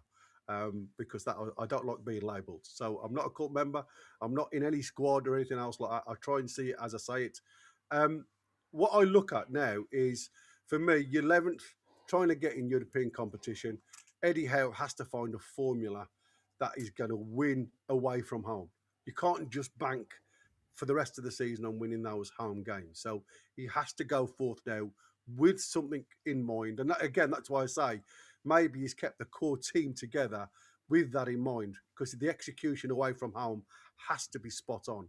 So again, without having that crystal ball, without having his black book tactical awareness with me, I don't know the answer to a lot of the questions. I just think sometimes there's more than just the answer because of what he needs to achieve going forward. And maybe I did say sinking ship, and maybe I should have said choppy waters, because we aren't on the other side of that Titanic yet. We're still playing the orchestra. Eddie Howe's tactical setup then currently balanced European intensity with domestic defensive vulnerabilities. That's how I approach this one now. So if you look at the transitions, Newcastle have been exposed this season in defensive transitions, often leaving centre-backs in 3v3, 4v3 situations when their midfield line gets bypassed. So we seem to be getting bypassed very often. Offensive shape, in the absence of a natural striker, Anthony Gordon has been deployed centrally to stretch defences with his pace. Pressure, the Howe trap, involves relentless high pressing, which worked against Karabakh, but has led to burnout and vulnerability against more patient Premier League sides that play a much lower block. So if you look at the Everton strategy, away form under Moyes, Everton have been different beast on the road, earning the second most away points in the league since his return. So it's a midfield battle for me. Without Grealish and Alcaraz, Everton will rely on Kiernan Dewsbury-Hall, who's got 5 goals, and James Garner to drive the team forward. So, again, we talk about the midfield being the key to unlock and open doors. I think against these, because of what we need is that grit and determination. I certainly don't want to see J7 come in and just throw arms and kick people, but I certainly want that grit and that ability to start bouncing people away from the ball. And I do think with Willock and Ramsey at times, we have looked a little bit light. We have allowed the opposition to exploit that midfield area a little bit more than we've seen in the past, especially when we went through the season being one of the top teams for defensive, goals conceded. So, I mean, what's your thoughts on that? I mean, like I say, I'm trying to speed it up a little bit because we've only got 12 minutes to go through. So, again, you look at the team. To me, it is definitely a midfield battle. Garner, I can never say his name. Iroeg Newman, Boonen. Him. That's Sorry, one. Gary, who was that? So, Dewsbury Hall and Dye. So again, they have got a bit of meat in there, but again, they rely more on that breaking ability, sitting in the low and then getting at you. I've put down Joe Linton, Tonali, and Voltemada in that deeper role. Joe Linton on the right, Voltemada still on that left hand side, and up top, Langer, Gordon, and Barnes. Again, I want that press from the front three. I want the intensity. And they've got Barry and George. And again, you think of how poor them two are. Again, you look at experience, we shouldn't really have a problem in our back line against them too. But for me, the midfield is going to be the battle. Your thoughts, please. Don't go quiet on me. Oh, I have major problems with Voltemada being seen as a midfielder. He is not a midfielder. No.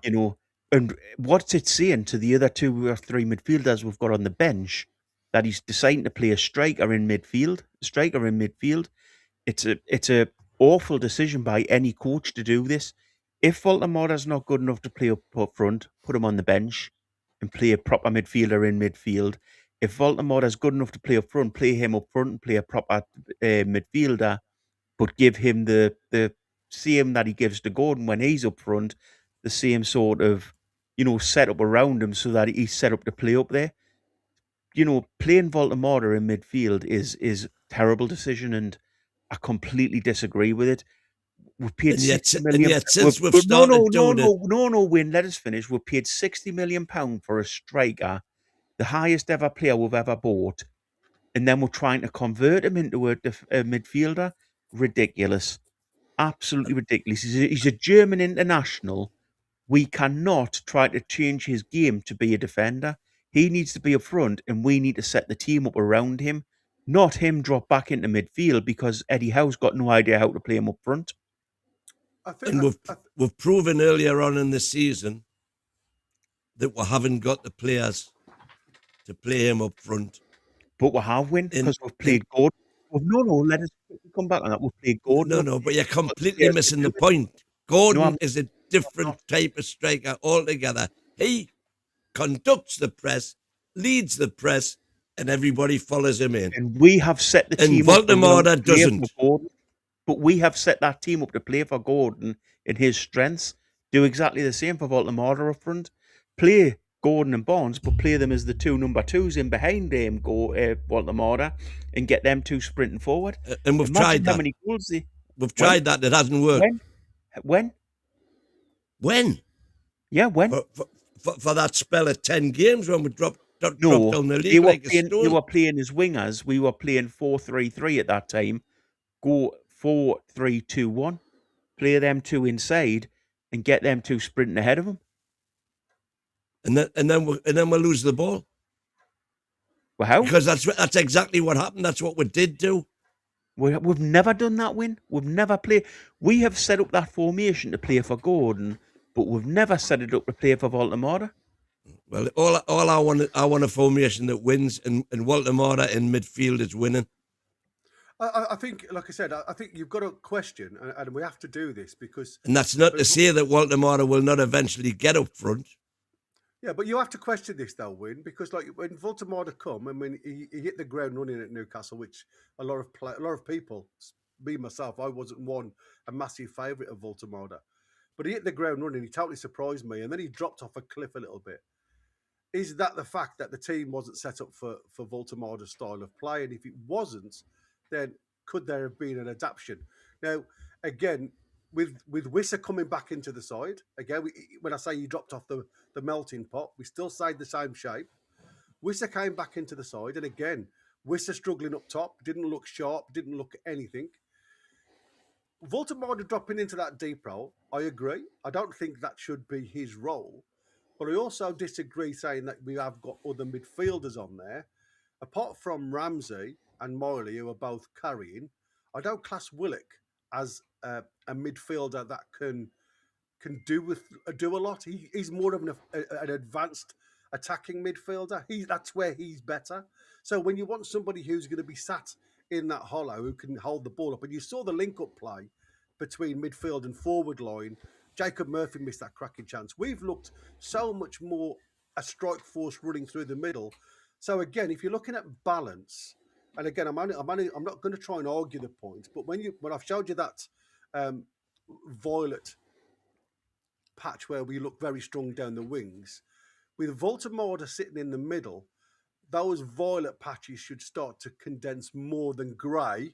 They should start to turn more violet, because what I've seen recently, the link-up play going through the middle has been very successful. We just haven't really got a finisher. So the problem what you're failing to, you said Voldemort came in, played up top because we had nobody else. Basically. We had nobody else, yeah. And he hit the ground run, scored 5 goals. What you're forgetting to take into account is he scored those 5 goals with 5 shots. He only had 5. He only had 5 shots, and he scored 5 goals. I think he had 6 shots actually. 5 goals out of 6 shots. Which, yes, you can argue that's lethal, but that is not sustainable. You're not going to score 99% of your shots, and he wasn't getting into positions to get any more shots off. But what you're forgetting to win is that it's not. We mention Voldemort and we use his name because he's the big signing. Wissa's had exactly the same problems when he's played up front. Asula's had exactly the same problems when he's played up front. The team is not set up to play for a striker. The way we play is not set up to play into the arms of a striker, except for when Gordon's up there and Eddie Howe's willing to change things. And I've said this before, he's willing to change things around, and all of a sudden the team's playing towards Gordon's strengths. Why isn't he doing that with Valdemara? Why isn't he doing that with Wissa? Why isn't he doing that with Asula? Because they're not doing the running that Anthony Gordon does. Asula doesn't do the running, Anthony Gordon does. No, well, Asula, you can say there's a few things you can say about Wissa doesn't do the running. I understand it with Valdemara. Wissa's not fit. Wissa doesn't do that running. No. You're making excuses. Why don't we play I'm not making excuses. Well, you are. Why don't we play the same type of setup to play towards the strikers that we've got when the other three play that he sets up for Gordon? Why is Gordon such a golden boy at this club? You're just fixated on this setting up for Gordon. If you're not grasping the fact that Gordon makes his own play by the way he performs up top, which the rest can't do. But you're not grasping the fact. So the three other players there that are rubbish and cannot set up to play football, rubbish, absolute rubbish. The reason they can't do it is because the team isn't set up around them. Shall we have a quick look at chat before we finish? Yeah, I think we should. Like I say, there's, to see what's been getting said. Good Good debate though, lads. It's been very enjoyable. I must admit, it's an interesting one when you've got other avenues. I would say it's football is very opinionated, and that's the way it should be. Everybody should have a vision of the way football should be played, because if it was all played the same, it would be totally boring. Like I said, the only thing for me is I always try and make an example. I say an excuse because I don't think that's the right word, but try and make an example of the opinion or the question why it's not happened, and that is just trying to bring balance to the comments, to the conversation, and that's what we try and achieve. Right then, has anybody started anything? Because I've been so intrigued with the conversation. In actual fact, the actual chat has whizzed by tonight. I'm glad to see you all back. Yes, lovely to see the chat rolling. Yeah, Gavin's got one here. I've been reading the chat all night, and they've all said Boki's completely right. I love it. You've been reading different comments to me. I think that showed how well Boki's eyes work when he's there watching football games now, doesn't it? That's made everything a little bit suspect. Hang on. Yeah, there's only one person that mistaked. What was his name? Was it Willock for Burn? Yeah. Oh, yeah. When you've been called out there. That was class, I must admit. That was nearly as good as Christina's two knees. Oh, man, how have I still not lived that down? Interesting. How hasn't changed the way strikers play since Isaac? That's why Gordon looks more effective up top, because he's the most like Isaac of our current strikers. And I'll probably go along with that. And that's from Cuff 02. Yeah, like I said, it's very difficult. That's why they say it's a transitional year, because you're trying to amalgamate these two complete new strikers into a formation that hasn't changed in seasons. Which gets back to who's to blame. Well, like I said, I don't like the finger pointing attitude, but it is, there has got to be change. And how do you systematically change everything as a whole without, tumbling down the leagues? And we've seen what's happened to the Forest. We've seen what's happened to Tottenham in the past. Umpteen managers, umpteen players come and go. There's no balance. Everybody's got an idea of what they want to get out of that team. And it doesn't always work the way we think it will work. Right then, the lads are just about to come on board. I do like to thank everybody in the chat for all your comments. Sorry, we haven't got through a lot of them. Like I said, you've whizzed past tonight, and like I say, it has been a little bit tasty. I tried for yours, chat. Remember who tried for yours? Remember who tried for yours? But I would like to thank Mighty Win, Boki, and obviously Christina for the debate, the talk. It's always good. It's always a hot gossip when it comes to Eddie Howe's Newcastle. It doesn't matter how good he does. There's always people that'll chase it. It's never good enough. Right then, here we go. Who's on? Are we still waiting for Captain to come on, or is it? I'm not Who's sure. taking it tonight? I don't know. Well, Let's get him. I'll Let's get go him from across here. anyway. Let's get him across. Get him in. Good evening, Ian. Good evening, Peter. And King Kev's just jumped on board as well. So let's get Kev on as well. So it's lovely to see you all. Kev, are you taking tonight's show? Not in yet. I don't know, am I? I don't know. I'm asking the question because the Lord has not arrived yet. We can make it up between us. Whoever's on, I guess we can think on our feet. I'm sure we'll make it work. It was down as you, Kev, mate. Oh, amazing! Not to drop you in it. Yeah, exactly. I'm sure it was you, Kev. Anyway, whatever it is, whoever it is, have a fabbo one, and I'm sure you guys will do just fine. I'm going to say good night, and I'm sure the rest of the panel will say good evening. Take care. Oh, yeah, the lads. Cheers, Gary. And Bairns. Take Gary. care. Have a good evening. You are listening to NUFC Talk Radio, the voice of the Toon Army. Live daily on the website, on YouTube, on DAB, and on every online radio directory. NUFC Talk, the voice of the Toon Army. Hey. Good evening indeed. NUFC Talk TV. Not much prepared here, but again, live on YouTube across DAB Radio. Smash the like button, subscribe, all that jazz. I know there's actually loads and loads and loads to talk about today, and actually, we've actually been linked with players. Does that not seem a little bit mental that we've been linked with players this early on? We're not even in March. We've been linked with a USG winger. So lots to discuss. And again, lots of talk on Tonali, lots of talk on the club Crest. So many things. And actually, Ian, was that the 98-99 shirt? I can see. This is the one that got slagged off last night because it's got the shield on the back. Who was it that hated the shield on the back? I hated the shield on the back. But this is Peter the one that and Win both hate the shield on the back. No, I don't mind it. I promise I won't turn around, okay? Just enjoy the Newcastle Brown Ale. Indeed. Yeah. Am I still fitted? Apparently, actually, it'll be interesting to get your thoughts on the Crest because, again, rumours are that we were going to have a new Crest. It was never going to be radically new. Win, did you go to the supporters meeting? Is that right, about the club badge? Not for the badge, I didn't know. Okay. I was the tickets one. Tickets too. I was tickets and away tickets at the badge one, and they said then that it was never going to be a massive, actual like radical change. They weren't going to go around. It wasn't going to be a circular badge and all that stuff. And interestingly, what they did was, you've probably seen this actually already, but I'll quickly explain it. Is they blacked out all the badges from the Premier League, and they said like which ones were most identifiable. Obviously, you literally had Man United's, Newcastle's.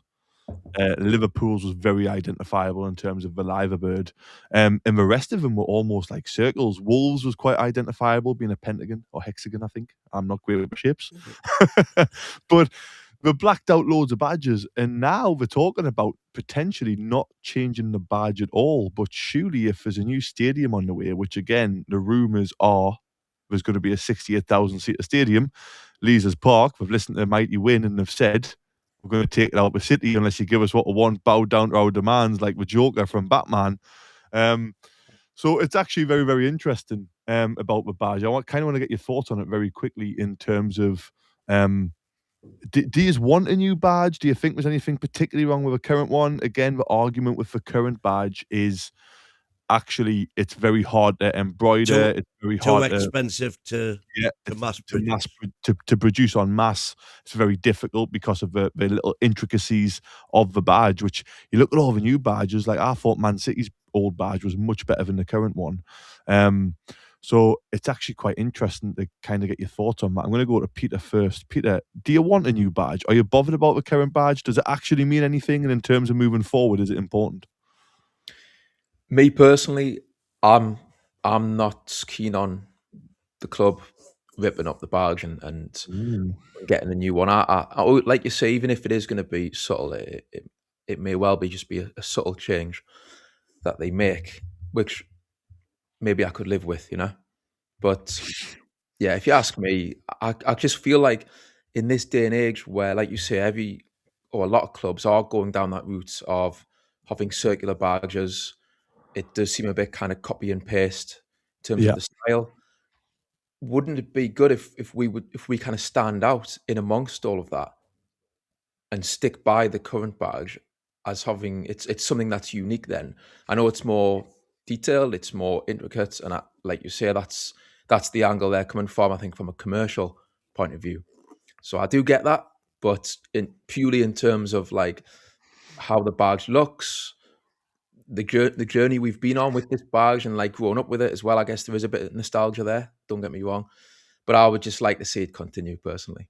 Yeah, I agree. I've got. It's unbelievable, right? To see comments again. I was on yesterday and we couldn't see comments, could we? I can see loads of comments coming in. Somebody's called me Wynn's son, right? But if you watched the episode yesterday, me and Wynn disagreed the entire time. But I'll take it. I think being Wynn's son is a compliment, even though lots of people absolutely hammer us for that. Badges, more like grandson though, would it? grandson. Yeah. I'm not going there. I'm not ageist. Win badge. I mean, how many badges have you seen? Being the oldest person here. well, I love the current badge, but to be honest, I couldn't give a toss about the badge itself. It stands for Newcastle United. Whatever logo they put there will stand for the same.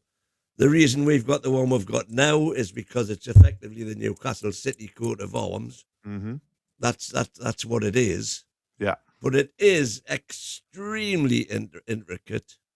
And is it necessary? We had the circular NUFC one, which I quite liked. And then and we had, funnily enough, when this was first raised, we had loads of guys in the chat and in the on the WhatsApp group who went to AI and came up with alternatives, and some of those were fantastic. I thought, they were really, really good. So does it amount to a row of beans? Not for me, it doesn't. How many badges have you seen? Like live, as in? Well, the 60s was the more or less the shield. So there's been 5, really, hasn't there? There's been the castle with the magpie on top, the NUFC, the Umbro one, and then this one. So not a lot. Ian, are you bothered about the badge? I'm getting some very interesting Tell you what, Kev, comments actually about some people really care, some people want it left alone, some people genuinely aren't bothered. It's really interesting. Well, in my view, there's a simple solution, and we're already doing it. So it's not even changing what we're doing. Keep this lovely badge. I love it. It's very intricate. Keep that as the club crest. Have that on our flags that are flying. Have it on the headed note paper. But like we do on the second team and the third team shirts, have a different badge, an easier badge to mass produce on the first team shirt. Could be a new badge, but it doesn't have to be the official club crest, and we can keep this as that when it's all done on a printer. Liverpool have done that. You say that though, but I think if they went, look at the second team, the third team, we're reinventing or we're reusing some of the old badges on our second team and our second kit and third kit. I just think you could have a new badge on the first kit, keep this for everything official, and then everyone's happy, aren't they? I think you're right though, Kev. Like Liverpool done that initially, but I bet you what would happen eventually is it would just phase out. Yeah, it would eventually just go. Because Liverpool's is slowly phasing out. The one with the gates and the torch for You'll Never Walk Alone. That was very intricate. Now it's mainly just for live bird, isn't it? Yeah, exactly. And they made an announcement about that, I think, last year to say that that the one that you see on the shirts now is the official club badge. It's kind of replaced officially the old, like you say, Kev, the one with the gates with a bit of green on it. So I think, I know it sounds nostalgic, but I also think that with our current badge, do you not think it's so identifiable? Do you not think that when one of the sort of aspects of this, like we've said, is the commercial side of things. But I just feel like it stands out. The current Oh, badge stands out. massively. Does that not help for growing the club in terms of, if we are successful, let's say if we continue to make progress in Europe over the next sort of 2, 3, 4, 5 years, like that badge, I just feel like when you look at overseas, fans from overseas as well, it's instantly recognizable. And if you introduce a new badge, would that not potentially cause a bit of confusion, and maybe it wouldn't stick? Yeah. You know, Yeah. like I forget I what actually fully agree with you, Peter. yeah. I forget what exercise I was doing 2 or 3 years ago, but I ended up looking at the club crests of, second, third, and fourth division clubs, and seeing how many of those were instantly identifiable. Mm. And there was literally dozens of those were like the coat of arms that we've got of some description. And to identify who it was, you had to really get into the badge to see the, Huddersfield Town, or it had a motto, so you had to Google what the motto was, and it would say such and such as. Whereas the modern variety, like for example, Derby County went from a coat of arms to the Ram, and that was instantly identifiable. Yeah, it stood out from the crowd.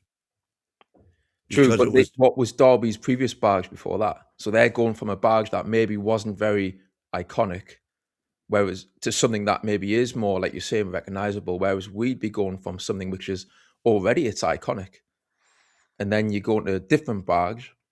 It's hard to compete, I think, with the sort of how iconic it is at the minute. It's hard to compete with that level of design. I mean, to go to a new one would be a big challenge, I think, to then make that new badge recognizable across the world for Newcastle United, because I think it's already so well known for this current one. But again, I know maybe a bit of nostalgia is kind of kicking in there a bit, but yeah, I'd rather just keep it. It's only you kids that are born from 1990 onwards that are nostalgic for it, because, for me and Win, this is 80s. That's why I was saying, 7 or obviously, 8. I was born in the that- 90s, and I it's love the that only round badge I've one ever with really known, other the round than one when with they've the- reproduced the other ones. I love the round one with the big magpie. Not a sitting on the circle castle. one. Not a circle one. Technically, I was born before this new badge. Technically, so Right. Technically. I can only ever remember this one. I can only ever remember this badge, if I'm honest. Well, I mean, we only used it for 4 or 5 years, so I mean, keep that as the crest and use that on all of the official stuff, and have have a new badge out. Bring a new badge in halfway through a season that'll sell 2 lots of first team shirts every season, get a bit more money. Talk about making money. Should have me in the commercial department, shouldn't it? That's probably the way it's going. You look now, there's loads of, I say loads of clubs, Real Madrid's, Man City's, etc. Bring out like a 4th kit in like January, February, and I think, oh my God, that is going to hammer people just after Christmas. Very, very clever. I've just been, someone's told me I'm in my 60s. Christ, I know I've got a bit of a gammy eye at the minute and I'm struggling for sleep, but Christ. Right, going with the chat and going with nostalgia. Stadium as well, massive talks now that it is actually pretty much on the cusp of an announcement by the end of the season. Where have we heard that before? We've heard that many times. But this one looks legitimate. 68,000 seats, Leazes Park. There's even slight talk of the government semi-funding, which the British government, by the way, which again, I'll find absolutely mental if that happens, because the Saudis have said they are going to fund it 100% with no loans, no kind of anything for the club to pay back in the future. I've given my opinion on a stadium towards the back end of yesterday's late night show, when I think me, Win, and Ian were talking about it. So Peter, you can guess I'm coming to you first again in a second. But I do not want a new stadium. I mentioned about corporate and the atmosphere getting worse regardless, and again, people argue and will jump in the comments and will say, you know what, the stadium and the atmosphere is not what it used to be anyway, time for a new one. No matter what the atmosphere gets to, in my opinion, it will not get better moving to a new stadium, literally because of what's happened to previous clubs, to which I think Chris replied with, we are different to any other fan base. So, Peter, what's your thoughts on a new stadium? I'm against it, even though I do understand the commercial side of it and the extra money and the new players we would get because of it. But yeah, I've got a couple of opinions I'll share in a second. But what do you think, Peter? Are you in favour of a new stadium, or would you rather see them expand St James's? I'm going to sound so like stubborn tonight, so stubborn to change, But honestly, I'm the same. You're scared of change. Well, that's the thing. I mean, Borky's called that out, isn't he? Yeah. So Borky's still very active in the comments as well. It's lively one tonight. It's nice being able to see the comments again, I've got to admit. Yeah, I know Borky's all for embracing the change, and I do get that. But yeah, for me, I would just like to see us stay at St James's Park. But I'm just so frustrated that we've got this conundrum, because it could all be made so simple if we were able just to extend the East Stand. Yeah, because it would just all fall in place. Then you'd probably be able to extend the Gallagher as well. So, but we've got this issue with these listed buildings, and I do get where they're coming from in terms of, again, the commercial side of things. They're looking at that. But yeah, for me, the St James's Park, I've seen other stadiums. We've seen Tottenham. We can see Everton now this season. Yes, they are. They're good. Don't get me wrong. Atmosphere is not there, though. Well, that's it. Like from a technical sort of engineering standpoint, that they are like works of you can marvel at them.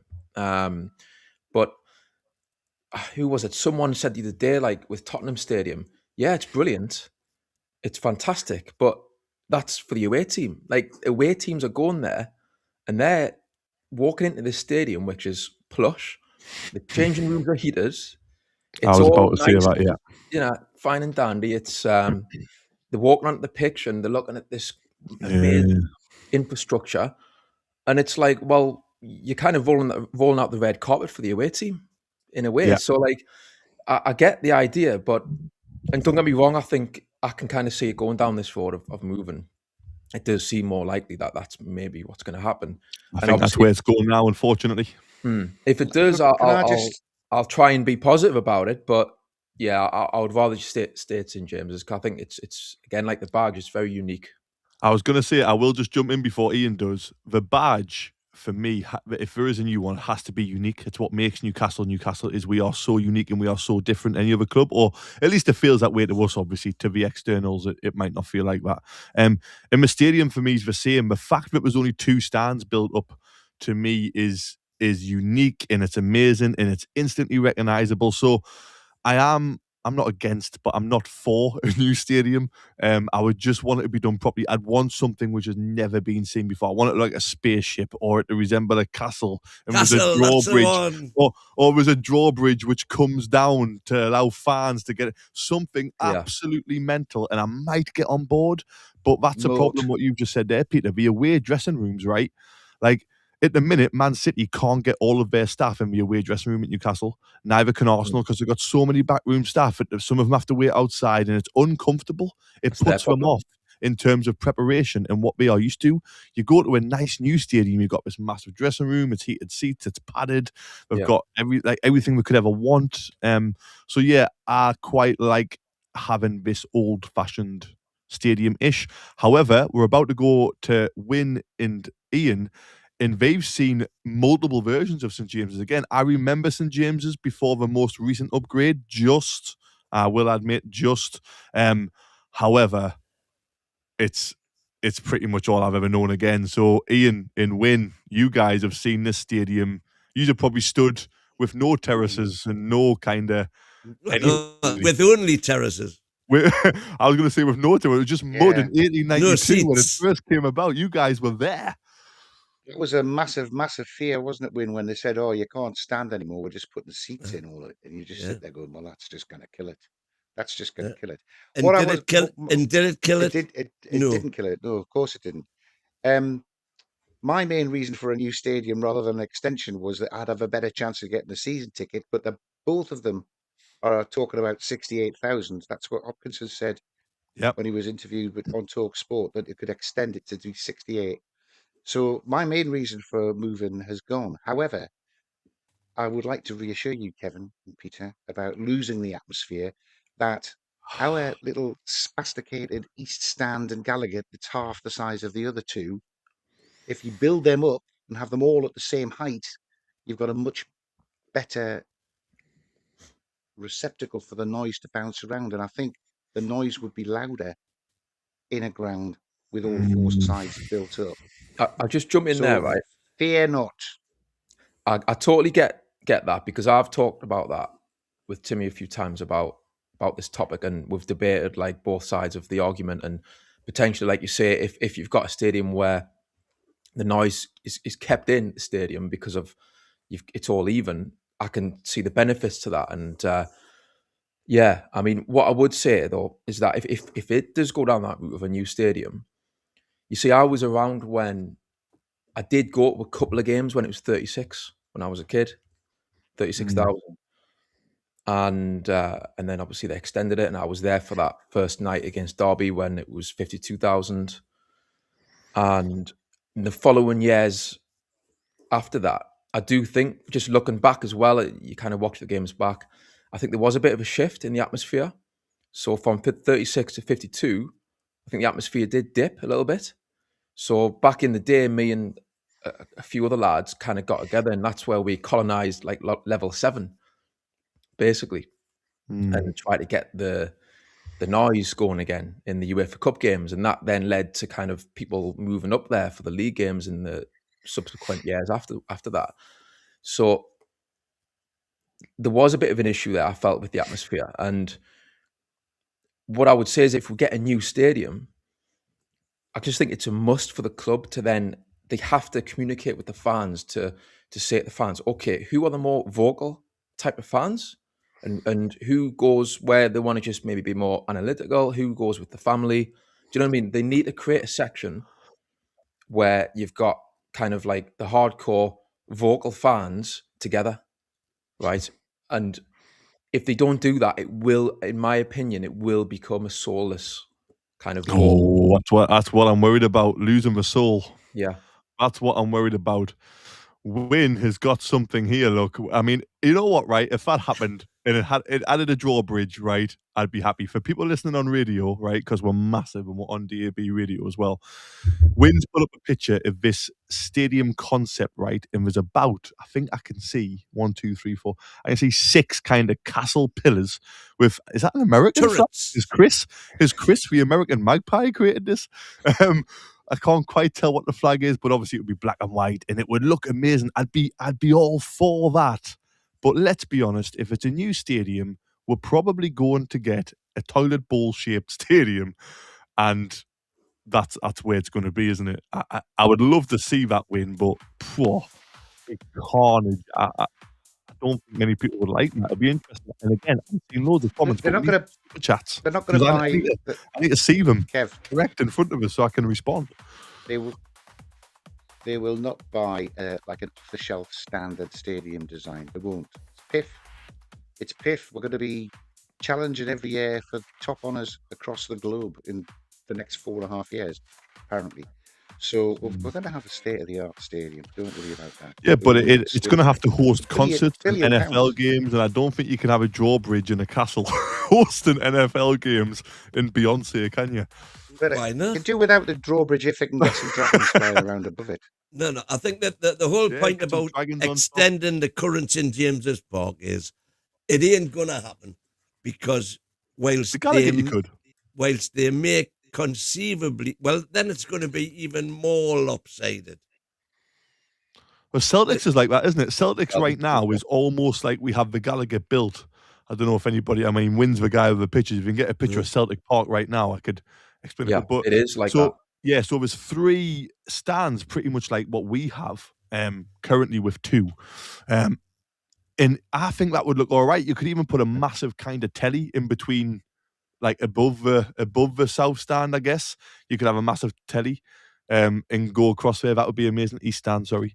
But I don't know. I'm so worried about losing the atmosphere, regardless of whether, we're going to cater to the diehards and then corporate have a say and members of family. And again, I'm drawn on this because I want the atmosphere to be immense, but I'm lucky enough to have a season ticket. I also want a season ticket for my son, he's not old enough yet, but he will be in about 3 or 4 years.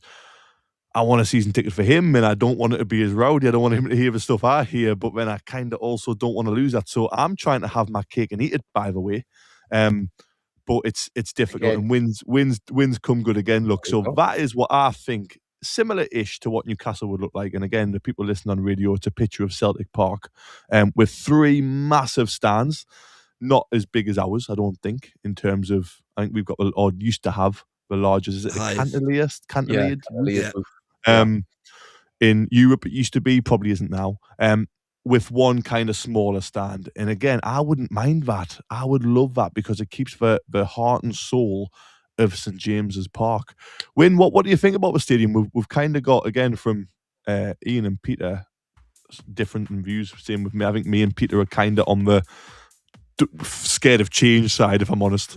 I'm definitely not scared of change. And I would not be totally averse if we can't get, my number one choice is brand new stadium on Leazes Park, with a footprint going across Leazes Park. That's my number one choice, and I think there's no reason why you couldn't build that. And by the way, far more cost effectively than you could by doing all these redevelopments of the current stadium. And B, let's go state of the art, because that will be what PIF, as Ian has just said, are looking for. They want to be number one, and that's what they'll be looking for.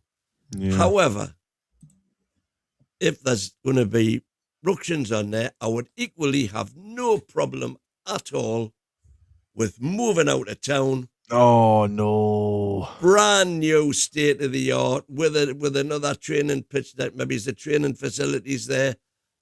Then you've got a situation where you've got a massive fan stack outside the area as well, all revenue generating, which could theoretically keep the actual bum prices down.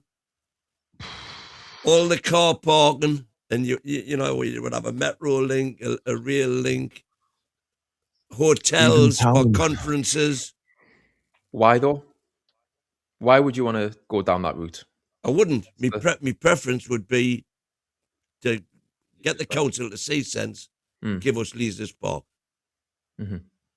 But what Wyn means is do that rather than sit with your finger up your jacksie for another 5 years without anybody knowing what the hell's going on. Yeah, that's what you mean, innit? Let's get it. Let's get on with it. Yeah. Well, they're 4.5 years in, aren't they now? Yeah, I know it is ridiculous how they keep kind of dropping these hints, don't they? And then nothing comes of it. So I get that. That is frustrating. Me and Wyn haven't got anywhere near as long to wait for it as you guys, I think with St James's, it's such a. I don't know. I'm completely bad. I've only ever went to kind of this version of St James's to ever see a game, so I'm obviously going to be very scared and reluctant to change. I just want it to be unique. I think, again, being a Newcastle fan, let's be honest, right? It's so different. Nobody understands what it is to be a Newcastle fan unless you're a Newcastle fan. I lived in London for 2.5 years. Well, near London. I worked in London, lived near London. We won the championship, and I used to travel up on a Wednesday night to come and watch Newcastle v Burton Albion at home, to which we won 1-0. And then I drove straight back down south to go to work on the Thursday, and there was Tottenham fans and Arsenal fans and West Ham fans just saying, "Are you all right? Are you mental? Like, you've travelled like 500-mile round trip just to go watch Newcastle play Burton, which you knew you were going to win anyway, for a boring 1-0. And I'm like, you just don't understand. You don't understand what it's in your blood, it's in your heart, it's your soul, it's part of your identity. It's massive. It's everything about us, and our life revolves around the football team. When I book things on the weekend, right, I look ahead and I think, Newcastle playing. We are playing. I'm not doing anything on that day at that time because that's the number one priority. People don't get that. People don't understand that. And I think with us being so unique and having a unique stadium with two sides built up and two kind of not, and the Gallagher being so iconic, and then we've got a badge which looks like no other badge in the world, pretty much, I'm pretty confident to say. And I just think, why would we want to go and then have a circle badge and then a circle toilet bowl ground and just be Newcastle, just be Newcastle in name? And that's what scares the life out of me personally. But that's just my personal opinions, obviously. There's no, if I was trying to be a little bit, kind of off and back off a bit, yeah, I get the revenue, we'll make loads more money and we'll have more corporate and that can allow us to spend more money on players and grow quicker.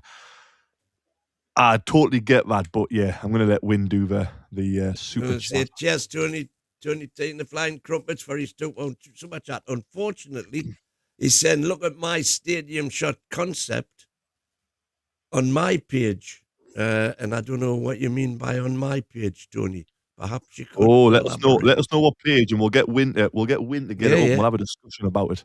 You see, what I would also say though, right, is we're talking about these new stadiums. We're talking about how great potentially, some fans like Win. You've said there it would be great to get a state of the art stadium and kind of kick on. A lot of Tottenham fans wish that they were back at White Hart Lane. The atmosphere was much better at White Hart Lane. Yeah. Same with Goodison. Goodison was better than Everton. Highbury was better than the Emirates. Main Road was probably better atmosphere than the Etihad. It's a common. Park was definitely better than the London Stadium. Upton Park much better than London Stadium. So, in terms of generating growth, it's amazing. Which again, as a take my passion and my personal opinion out of it, I can understand. But as a fan, I never want to leave. But yeah, carry on, Peter. Yeah, no, that's it. I mean, you want to progress, but at what cost? Do you see what I mean? So, like, yeah, it's a difficult one. I can totally see both sides, and I can also see if we do get a new stadium, I will get excited at some point because I'll be curious then, like, what's it going to look like? But yeah, I'm with you, Kev. Like, ultimately, if I had my perfect scenario would be stay at St James's and just try and expand. If they need to bring in that additional revenue, they should also be looking obviously elsewhere. I mean, everyone's talking about the stadium. Surely there's all these different sponsorships they can explore. There's training ground sponsorship. There's training kit sponsorship. I mean, just on the current St James's as well. Do you remember Atleti's old stadium? Yeah, had a road go through it. Exactly. And I'm just wondering, can we not do something like that with the Gallagher end where it stretches across the road? Yeah. And the road went through the old Atletico Stadium. I was literally going to make that point, but we're almost to like one person here. It's scary. Right. Enough stadium and it's disappointed. Enough stadium and badge talk. We've got to talk about current affairs and where we're at. So, Champions League draw tomorrow. I know the channel will be covering it. Chelsea or Barca. This is another thing which, amazingly, to me, again, I could be miles off, but I'm being a little bit different tonight since I'm hosting. I'm causing a little bit more drama. It's caused division. I think there's only one right answer in terms of who we want in a round of 16 out of Chelsea and Barcelona, because one of us, in my opinion, gives us a much better chance to qualify and a much better chance to also produce a better league form due to less travel, so you know where my answer lies. But some fans actually would rather have Barcelona again in a round of 16. I'm sorry, but I want to get to the quarters, and it's a lot easier to get to the quarters through Chelsea, who just drew with Burnley and look like we're finally starting to fumble after a new manager bounce. Ian, I'm coming to you first this time. Barca or Chelsea, round of 16, which one do you want? Am I in the minority here in terms of I just want to get through? Well, I agree with you. I think, Chelsea Club World Champions and everything, and, they've won Champions League twice very recently. Club World Champions. Only about so they've got a pedigree. They've got a pedigree, but then they've lost by 4 goals twice in recent years at St James's Park. That's the first leg, and we go down to Stamford Bridge, 4 up. Yeah. We're through, aren't we? And I do think that Chelsea got a draw because they made a substitution and played very well for half an hour in the second half. But they could easily have lost that. They should have given us a penalty. Gordon should have got a penalty at 2-1 anyway. They should never have got anything out of that game. Yeah, Chelsea, not quite a walk in the park, but I think we could build a big enough lead in the first leg to be able to, not quite Carabao levels, but I think we'd have a great chance of getting through 2 legs with Chelsea. Barcelona, I know the arguments. They're not a Premier League team. They're not as fit. They're not as strong. It's Barcelona, though, isn't it? Yeah, They've it's got always they've got Barcelona. players who can just. You just have to watch that game at St James's Park, which we were on top of for the first half. Rashford suddenly does 2 brilliant things, and they're 2 up 10 minutes later. Yeah, I would take Chelsea with you, Kev, every day. Yeah. Peter, are you Chelsea, Barca? What's going on? I can't believe I've seen fans say they'd rather have Barca than Chelsea, if I'm honest. Well, I was one of them. No, come off it, So, Peter, man. We've agreed on everything. We've agreed on I know. everything so far. And Yeah. you want Barcelona over Chelsea. Tell us why. I just think that in a weird way, I would fancy us to definitely beat them at home. I do think after that first leg, the first match rather that we played earlier in this season, we really gave them a run for their money. And at home, again, it's in the later stages. I think the players would rise to the occasion, like they so often do. This group of players we've got. I think, obviously, away from home, it would be a massive, massive test. Clearly, Barca are the favourites, but sometimes that works in our favour. I think this group of players we've got, when they are kind of playing the underdog a little bit, like I say, the pressure's all on Barca, and I just think we are one of the worst teams that one of these bigger clubs could play. I think they will be, if they get through. Obviously, they know they're playing Newcastle. I think they're not going to be too keen on playing us, and it's that lack of familiarity, I think, as well, that will work in our favour. Chelsea, yes, they are work in progress. They're not exactly formidable, but I don't know. If we get Chelsea in that draw, we'll be playing them 3 times in a row, I think. I don't mind that, but again, I think you know what? You would have had us there, Peter. You would have had us if our second leg was at home. I might have changed my mind there and went, yeah, get a decent result at it's not the new camp, is it? We played an alternative stadium whilst that's getting renovated. But getting them back at St James with a chance, and the atmosphere would be much better than it would be Chelsea. But it's a fact we're our first legs at home. That's what makes me want Chelsea. Wayne, did we have another super chat there? We did. Tony said again. He put it in the link, but super chat won't let me.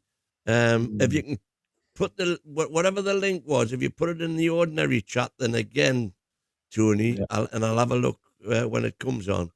Yeah. But as regards Chelsea or Barca all day long for me. Oh, win what? All day long. I do not want to be playing Chelsea 3 times in 7 days. But it's less travel. It's easier on the squad. It means we can get our Premier League form up. We could almost stay in London for a week if we need to. Just get a nice hotel or whatever. Get loads of Airbnbs. The club's mega rich anyway. Who cares? Kick people out of the houses. I don't really mind what you do. And we could stay in Kensington and we could have a great time and we could absolutely batter Chelsea 3 times in a row. What would be better than that? I mean, and it gives us a chance of getting to the quarterfinals. I hear what Peter's saying about Barca. But let's face it, we've already lost to them at home this season. All right? It's a case of they're going to get better every time we play them. I don't think Chelsea will. I just think Rafinha is a little bit of a fraud in terms of a manager. And I think we might do them. But Win, is there any other... What's the main reason for Barca over Chelsea in the round of 16? What is the main reason why you want that? I do not want to play Chelsea 3 times in a week, especially when the middle one's Premier League that we're hoping to get something from. Why? Well, do you think so? You obviously think that would negatively impact us rather than because I think because I think whatever we were to try, let's say at St James's Park to get the win that we would need, or may almost certainly need, they would then have that blueprint to work on in the next 2 games at their place. And I think back to what Eddie did when we played Liverpool just before we played them in the Cup. Yeah, he didn't play Isaac, did he? And he played a completely different way to the way we played in the Cup. But we don't have to. That was Liverpool win. This is Chelsea. I don't think Chelsea are even as good as Aston Villa, and we've just stuffed them 3-0. We could do Chelsea. We do Chelsea we're on times the in a up and week. Chelsea are on the decline. Well, we Or like it to think seems we're not on the the up. decline. But That could soon change if we get beat 3 times on the trot of Chelsea. It could. It really could. I wouldn't be sat there saying that, Ben. Whereas if we get beat off Barcelona, it's not all that bad. If we get beat off Chelsea in the Prem, it's not a massive upset. And I just think playing them three times in 10 days with the size of the squad that they've got compared to our size, nah. Yeah, I don't know. I think bookies are really wrong, and I think the bookies would have us as slight favourites at home in the Champions League against Chelsea. Favourites at home. If we played Barca, I don't know if we'd be favourites. Would maybe, but our odds would be better. Or more in our favour against Chelsea. Just looking, Kev, as well at the away match though at PSG. That gives me a bit of hope that we can go away to these big clubs in Europe and kind of rock up there and say, do you know what, we're going to be tough to beat and we're going to impose ourselves. So, yeah, that's they played really well against PSG in that match and really should have won. So, and it's obviously the glamour as well. The glamour's part of it, playing Barcelona again.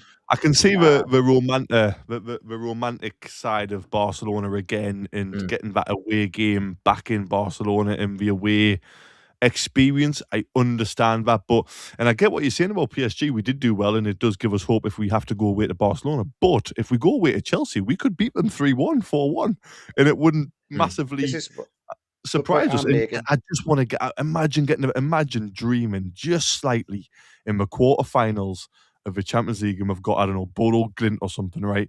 And we're thinking, oh my God, if we get through that, we're in the semis with a final 14, we could actually win the Champions League. If we get Barca and we go up round of 16, that romantic side of it is dead, isn't it? So I think that's why I really want Chelsea, because we just have more of a chance. Go on, Ian, I know you want to jump in. All I was going to say was, am I so much of a happy clapper that I don't mind which one it is, because I think we'll get through on either of them. We'll beat both. I agree with the points that Peter's making about why Barcelona was a good draw for us. Yeah, totally agree with what he said. I think we'll do a PSG there, and we owe them one at home, and we'll give them one. And Chelsea, I don't rate Chelsea even in the Champions League. I know they've got. I think Barca's high line because they were. Yeah. Barca's high line suits us. Yeah, Barca's high line suits us. At home and away. Whereas Chelsea maybe have a little bit more tactical flexibility, where Chelsea could maybe mix it up and catch us slightly off guard, and we would have to react. I think Barca would just be like, well, you know what they're like. It's more than a club. It's their philosophy. It's a high line. It's press. It's look after the ball. It's tiki-taka. And I feel like catching them on the break could be a Newcastle dream in terms of not having to dominate the ball, which again would suit us. So there is a tactical element we've got to look at. In terms of Barca, I'm not saying we'll suit us more, because I still think we've got more of a chance of beating Chelsea over 2 legs. But again, tactically, we have a chance in both. I just want Chelsea because I think we've got more of a chance. But yeah, it's interesting. I haven't looked too far. Go on, Ian. I just saw in the chat Gaz saying, we're out, man. When it comes to the crunch, we'll bottle it. I don't know if he watched the Carabao Cup campaign all the way through to the final last year. There were opportunities to bottle 3 or 4 of those last games, and we didn't bottle any of them. So, Gaz, have some bloody faith, man. The only time we bottle it is in the Prem, when we've got a game that we can win and get into the top 4, or if you're 4th, get into the top 2. They're the game we tend to bottle. We're a hell of a good cup team now, aren't we? We are a good cup team, which is weird to say, because we were always hopeless in cups, really, before Howe, other than a couple of semi-finals and 2 finals in the 90s, back end of it, which again sums up Newcastle. 98 final, come up against the Arsenal double winning team, in the 99 FA Cup final, coming up against the Man United treble winning team. I mean, if that doesn't sum up our club, I don't know what does. But other than that, we weren't really a cup team, and we actually do look like a decent cup team now. I don't know if I'm just saying that because I watched us win one last year, which again still feels crazy to say. Right. Champions League's been spoke about, and when are you covering that tomorrow? Is that you and Ian? I'm not. And here's the thing: it blends into a couple of things that were said about new stadiums, etc., and away dressing rooms. Oh, exciting! Given like a boost to the opposition. I don't know if any of you have done the stadium tour, but one of the most interesting things about the stadium tour for me is when they explain the way the dressing rooms have changed over the periods of time. The away one used to be the home one, wasn't it? And we didn't move because of Shearer. Well, there's some very good stories, a lot of them. Yeah. But really, it's to make the it's a drab like prison. The away dressing room is a drab prison green. Yeah. There's pillars all over the place. So if the manager's trying to get his point across to the team, he's got to move. He can't stand still. In terms of the size, there's and the facilities for the players, the bare benches and just like a luggage shelf at the top. There's no lockers or there's no luxury at all in the away dressing room compared to the home dressing room, where all the players have got their individual lockers and the photograph above the thing. It really probably the most interesting bit of the stadium tour at St James is all those little stories that Becca said bare benches. I think it just means it's just like wooden slats. It's not like cushions. Yeah. Is what it means. There's nothing padded. It's just really Spartan. Becca always comes up with good comments. The most interesting part tomorrow, Wayne, though, the most interesting part tomorrow is that it's Supermac who's taking you around, isn't it? That's right, yeah. Even more. And we don't mean Supermac Ian Mackay. We mean Supermac Malcolm McDonald. Unbelievable. You're going to tell him about the show? You're going to get him on NUFC Talk TV? Well, I'm going to do my best. Yeah, get him. We've got to have Ian Supermac Mackay interview the actual Supermac. I mean, my God. It just makes sense, doesn't it? If we ever get Kevin Keegan on, I'm in line. My mum used to fancy Supermac right away from him. She still talked about him. The Mighty Win was my first Newcastle superhero, but Supermac was definitely the second. And they say you shouldn't meet your heroes. But tomorrow you do. But tomorrow I do. Tomorrow you do. Right. Champions League covered. Right. Everton at home. For me, I'm very positive. I'm very confident. We battered them away from home. I think it was our first away win of the season, wasn't it? Which was a 4-1 win. Voltemada playing as a striker, as a number 9, what we spoke about yesterday. Putting in a great performance. Everton at home and then Man United at home are our next 2 league games. That could see the league transform in terms of our position. It looks like the league is going to be the top 5 will be Champions League, 6th and 7th will be Europa, and it looks like 8th will be Conference. Personally, I couldn't think of anything worse than being in the Conference because you're playing part-timers, farmers, teachers, who I would probably get a game for. And you're having to travel to God knows where in the world into a 2,000-seater stadium, which has tractors and cow crap behind it, right? So, to me, the Conference League is a glorified Intertoto Cup. I don't want 8th. However, I genuinely believe if we win these next 2 games, Everton and Man United at home, the lift it would give us in terms of our league form finally starting to look better, it could be season-defining. It feels like we're saying that a lot this year in terms of it's another season-defining run, it's another season-defining couple of games, but I think these 2 could finally be the one. Man United look like the purple patch is potentially over. It looks like we're starting to go back to... I know they beat... who did they beat 1-0 very recently? Somebody remind me very quickly before. Everton, yeah. But we didn't massively impress us with how they played, or they didn't look amazing other than that one counter-attack. And then Everton at home, I don't know, there's something about that game which stinks of a banana skin. So I kind of want to get your thoughts on season defining, finally. Is this actually the one which is season defining, or are we going to see this again in 3 weeks when we get another couple of games we can win and look to go at? And the second question, which kind of links directly to it, is how are you expecting us to get on? I know we'll obviously preview it in more and we'll be a live match build up and all that stuff, but how are we feeling about the Everton game first off? Win, I haven't come to you first so far, so you're going to have to go first on this one. Everton, Man U, 2 massive games, both at home. Bread and butter, or That's all that matters. Both at home. We are a different team at home to what we are away, as we all know. And Everton have been, they've actually got more points since Moyes went back to Everton. They've had more away points in the Premier than anybody else apart from Arsenal. But they've been doing that. You know, their early season form was largely on the back of Grealish, who, of course, is out. Grealish out for the season. So that's massive for us. I mean, there was a lot of talk. Would you have taken Grealish for the Toon in the summer? No, but I'd take him and enjoy.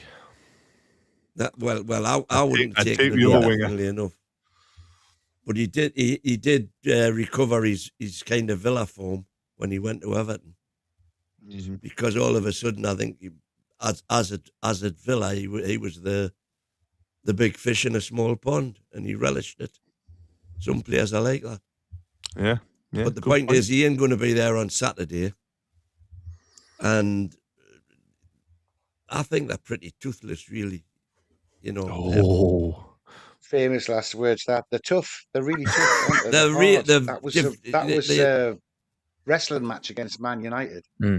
But we beat them 4-1 at home. Grealish was playing that afternoon, and if he's missing, I can't remember who it is that comes on the left-hand side now.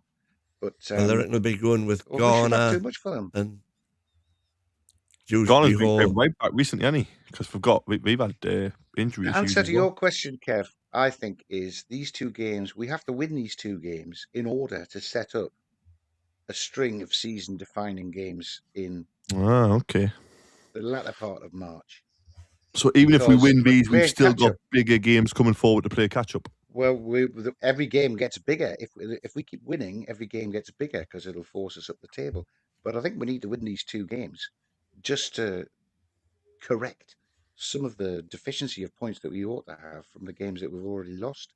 Yeah. I think we're playing catch-up, aren't we? Winning these 2 games puts us right amongst your Bournemouths and your Brentfords, but we're still behind top 6. We've got some of the top 6 to play. We'll play Man United, obviously, but we've still got Chelsea to play. So that there's an opportunity for us to make points on those, and they all play each other, Chelsea and Villa and Chelsea and Man United. So there's points to be dropped there for them.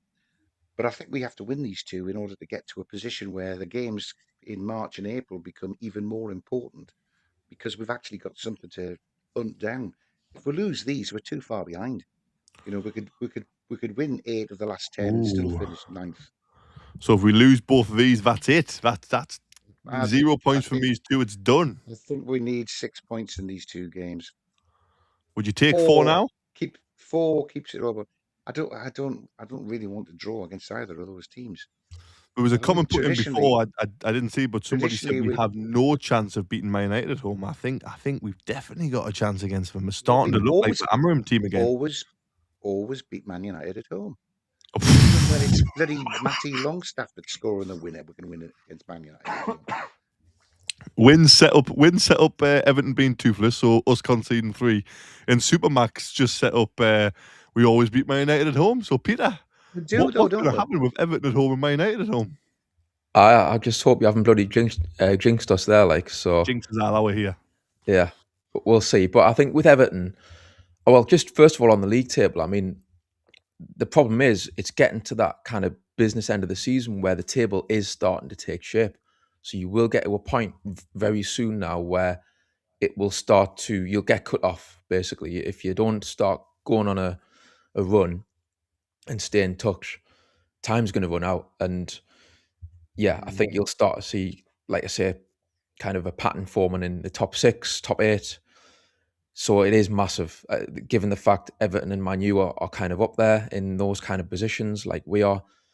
So Everton, there could be a wounded animal really after that loss, because I agree. I think they should have beat Man United really. Man U weren't all that.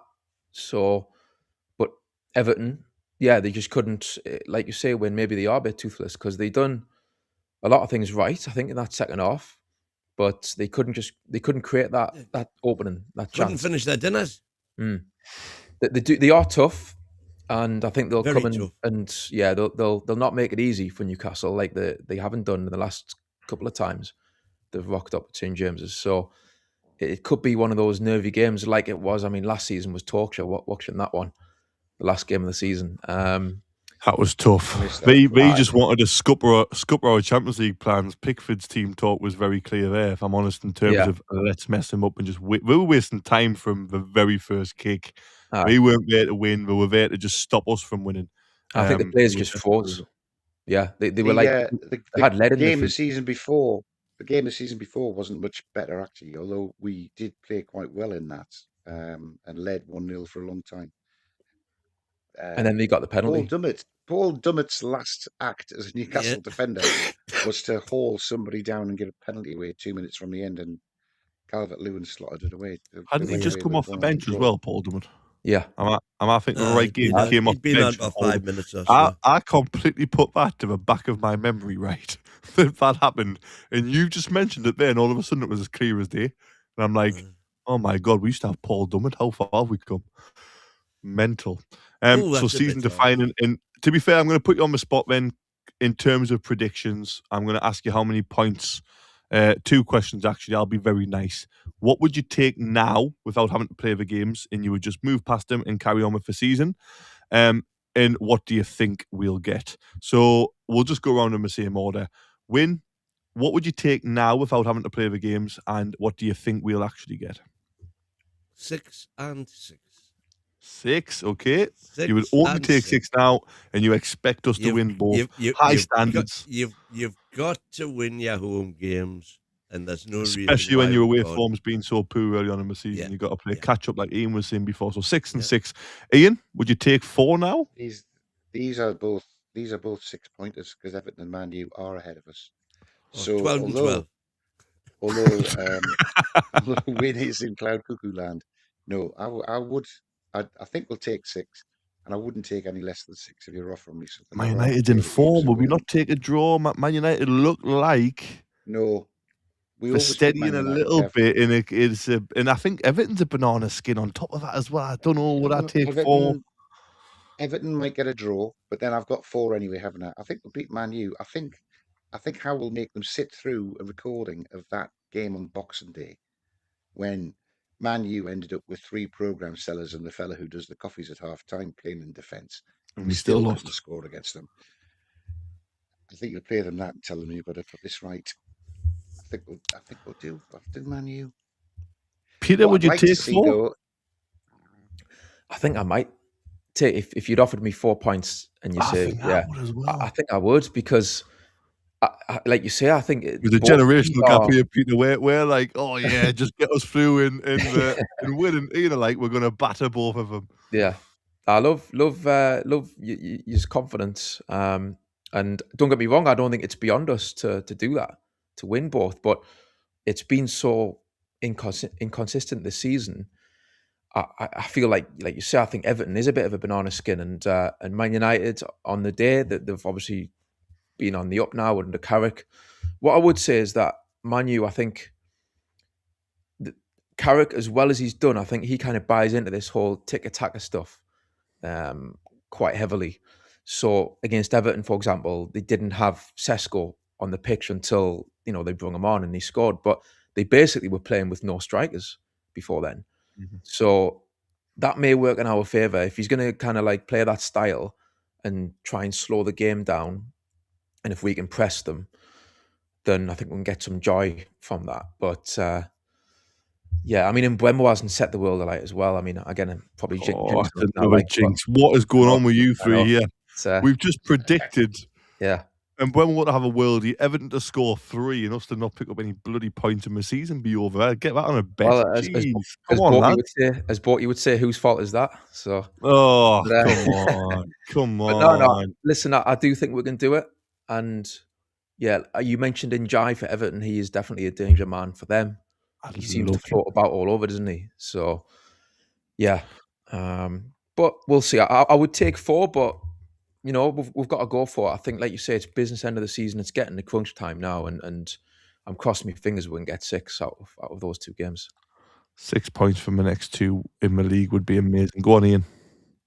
I was just going to say, have faith in the way that we've played in these last 4 games. There was a line in the sand drawn, and our performance without Bruno has stepped up on anything we've shown previously this season. So I'm confident that will continue. Certainly in 2 home games. Miley might be back for the second one of those as well. So, you know, fingers crossed. In fact, Livramento is meant to be back early March. Maybe he'll come. I was going to say that in Tino's early original March. date was March, and we haven't really had any sort of official update since then. So Tino's got to be pretty close. I actually think, I know Trippier came under a lot of scrutiny in terms of when he first came into the team, but Trippier, I think, in the last 2 years has been that type of player where it's took him a while coming back into the team to find these form again, and I think he's doing pretty well now. He doesn't seem to be pressing too high and getting caught in behind like he was in the early games. But Tino coming back would be absolutely massive in terms of the run-in coming up. I know Bruno's obviously out, which is a massive miss, and I think he's probably one of our most influential players. But yeah, it's going to be very interesting over the next 2 games. You mentioned Njai there. He's a player who would be on my summer wish list. And summer wish lists have already kind of started to be drawn up. And a player who's been mentioned, I'm going to absolutely butcher this name, by the way. He plays for USG. Anan Kaleli. I've guessed that. Sounded all right, so I'm going to go with it. Kaleli. Has been linked heavily with Newcastle. Now, I saw him play against Marseille in the Champions League. He scored a worldie and he had a belter of a game. I'm not going to ask you about Anan Kaleli because I'm assuming none of you fair watch too much of him. From what I've watched on YouTube in the last half an hour, he's got pretty good feet, very raw talent, and does work very hard, which is also kind of coincides with what I saw against Marseille as a one-off performance. But where I'm going with this is a target and a winger. Now, we've just spent 55 million on Langer, who I think could still come good. Granted, hasn't been the best start for him. But look at Gordon. When Gordon first came, everybody thought we wasted 40 million there, and he turned into a beast the season after. I'm not saying the same is going to happen with Langer, but should we really be targeting a winger when, again, you look at the centre-half situation with Shaw and Byrne both coming into mid-30s, Botman being made of glass, and Chow having to play almost every game? Surely centre-half is the right place to target. So I'm only going to let you say 2 positions. Right? I'm not going to say where should we target and you say we need a goalkeeper, a defender, a fullback, a winger, a striker. And you're not allowed to say that. You're allowed to say 2 positions. If you could only pick 2, which 2 would you target in the summer? Because we're getting linked with wingers at this point, and I don't know if that's the best place to be aiming. Peter looks desperate to jump in, so I'm going straight to Peter. Kev, I'm racking my brains. That's what it is. I can give you time and go to Ian. Ian's great with transfers. Ian knows where we should target. Goalkeeper first and foremost. Goalkeeper? Whoa, straight in. Pope out. Goalkeeper straight away. Well, I mean, come on. How many points have we lost because of stupid mistakes? Just look at the 3 goals we conceded at West Ham. Sorry, Nick. I know he saved us some points as well. But it's just so frustrating. The goal that Karabakh scored at their place was ridiculous. It went through. Is that your number one target? Body. I would say we need a goalkeeper first and foremost if we want a challenge.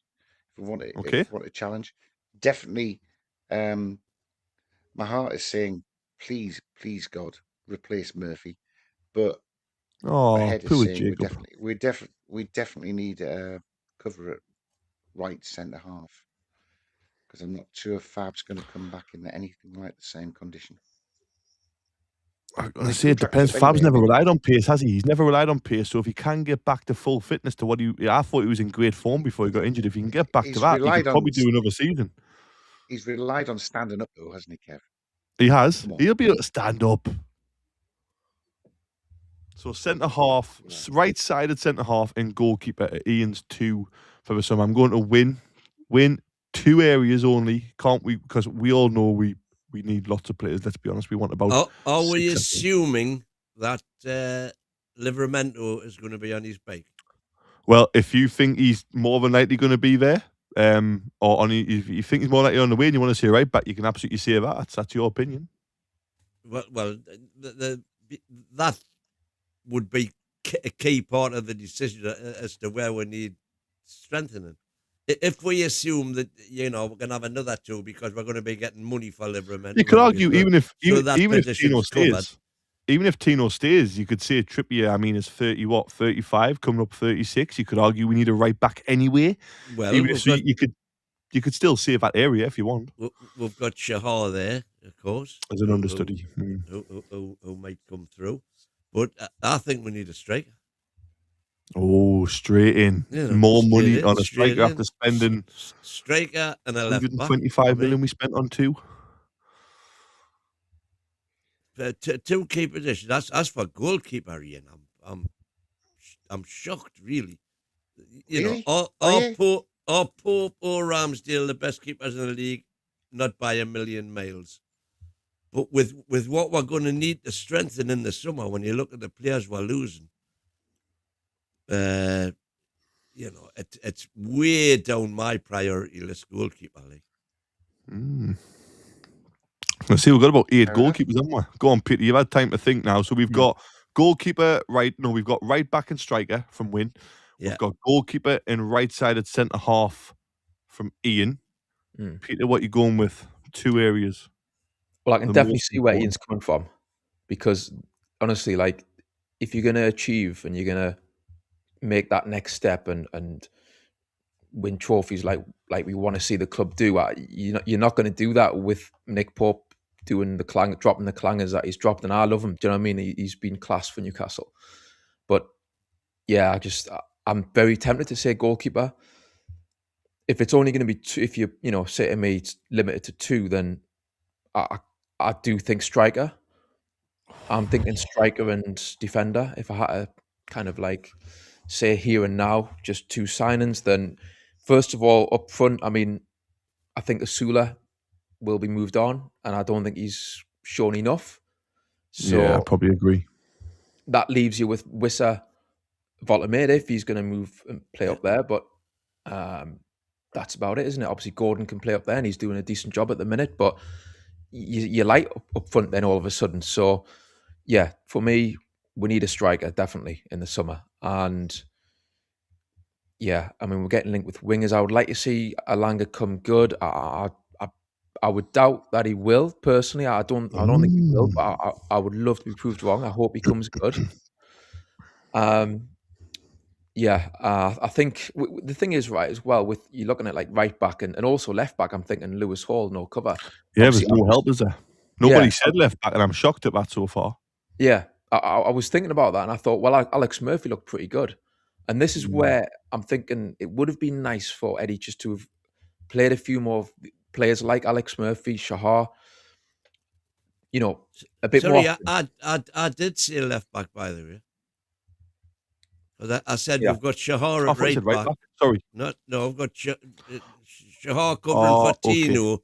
And if Tino goes, that gives us more money anyway to replace him with. Right. So I want preferably a left back who can play a bit centre half. Oh, yeah. You see, with Alex Murphy, if we had seen him a bit more this season, he could have been someone who you could hang your hat on and say, he's ready. Do you know what I mean? Like, we're sitting here and we've not really seen that much. I think he looks confident from what I have seen. And I think he will hopefully go on to be a decent player.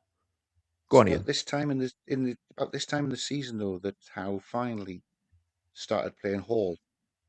So it might be with Murphy having played the whole of that game against Karabakh, having come on as a sub twice, that he will get a lot more minutes. And that's the thing. It's such a crucial run in that way now, where if you get injuries like we often have had this season, for all we know, Lewis Hall could get crocked again, right? And Tino's been out, now and again, he's also getting injured. So that's when you could look at the likes of Shahar and Alex Murphy and kind of, you're bringing them in, not kind of worried if they're going to step up, because that's where I think it Sticking would it. have been nice to see them involved a bit more up until now, because then you Yeah. feel like you've got more options to cover for these injuries. But yeah, you're right, Ian. Hopefully he has showed enough in that match to Eddie Howe to say, look, Eddie, if Lewis Hall's injured, put me in, and we've got more options there. We don't have to shift players across then from centre half. See, I agree with you, Peter, but if you were talking to Michael would tell you that Eddie's seen these guys for the last 2 years and he doesn't think any of them are good enough. Otherwise, it would be in. Yeah, I get So that as well. that's Like, I get that point of view. Yeah. Or he's getting them see, ready. what you've put your finger on with this, though, Kev, with us picking different positions, is that we've got a huge summer coming up. Because, I mean, to Oh, be honest, we're all right. We're all right, aren't we? that's We why I definitely limited need it cover to at both fullbacks. because We I definitely think need cover at fullback, a new centre half. Wisser, I don't really know what we do with Wisser. Put him on diet. But definitely a oh, with striker. I would like Voltamada to play number 9, and then we've got to buy a number 10 and change the formation and get the I'd best out love a of Maverick. Voltamada. I would love a Maverick. I've said it loads of times on here. I'd love a Ben Arthur type player, but then Yeah. they don't exist anymore because we don't track back, and it's went down an athlete route, hasn't it? In terms of modern day football. But I'd love to have that's why I love NJ, I think, because he's a bit of he works a little bit harder than a typical Maverick, but when he gets a ball, you have no idea. He could just run it out of play, or he could pull off something you haven't seen for years and think, oh, that was a bit special. Yeah. Speaking of wingers and Mavericks, it's our final point, really. I was driving home from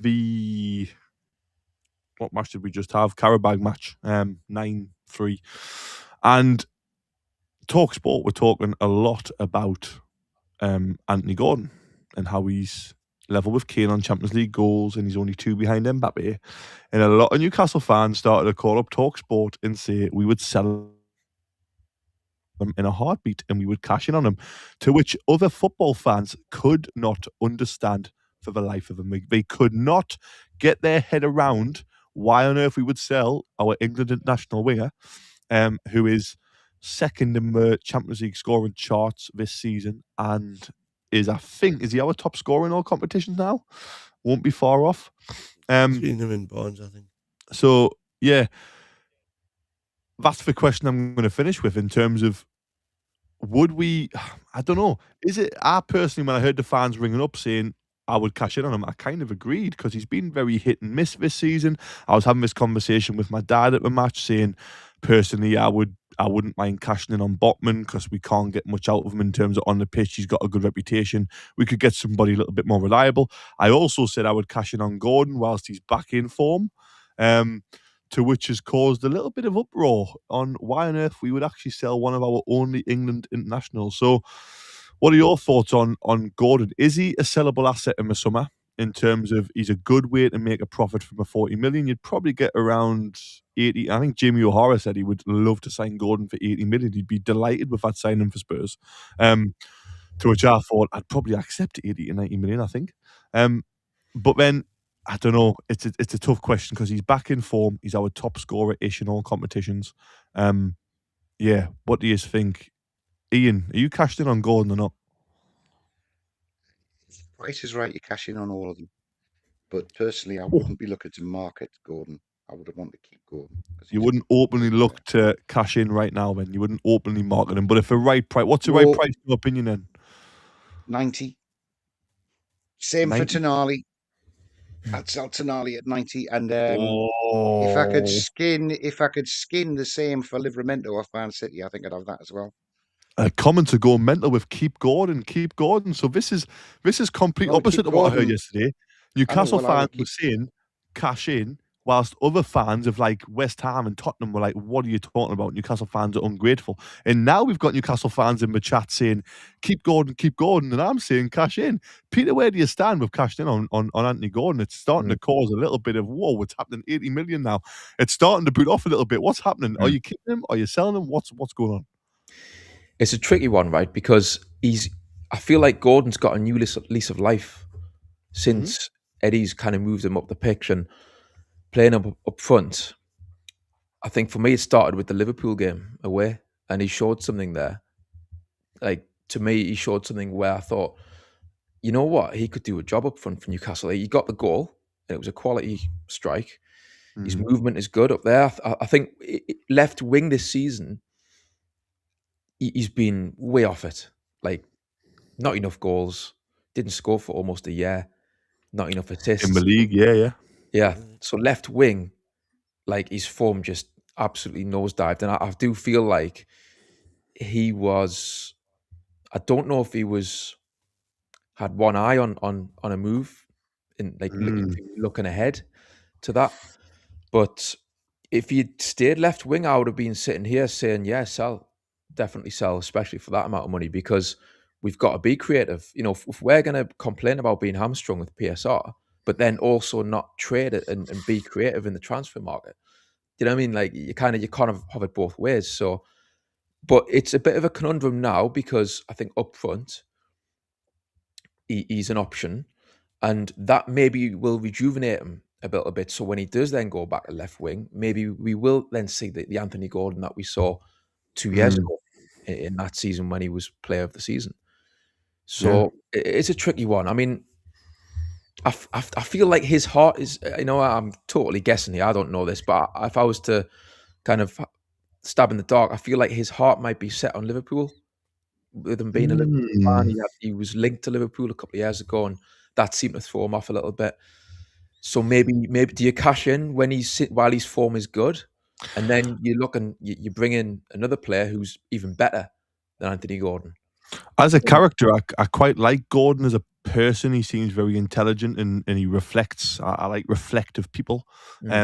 So on a complete personal, I quite like him. I don't know him personally, obviously, but ability-wise, I did say I would cash in. But then there was a point made about he would get in Real Madrid's squad, not first team, but squad, because they said they would take Brahim Diaz out. A lot of fans were saying, well, he would get in ahead of Diaz in the squad. He would play minutes for Real Madrid. And I thought, well, you're probably right. He probably would play minutes, but it doesn't mean we should just automatically keep him because he would get minutes for Real Madrid, so to speak. So, Wayne, where do you stand on Gordon, man? Do you think we openly look to kind of start that conversation of cashing in, or do you think we issue a hands-off warning as best we can?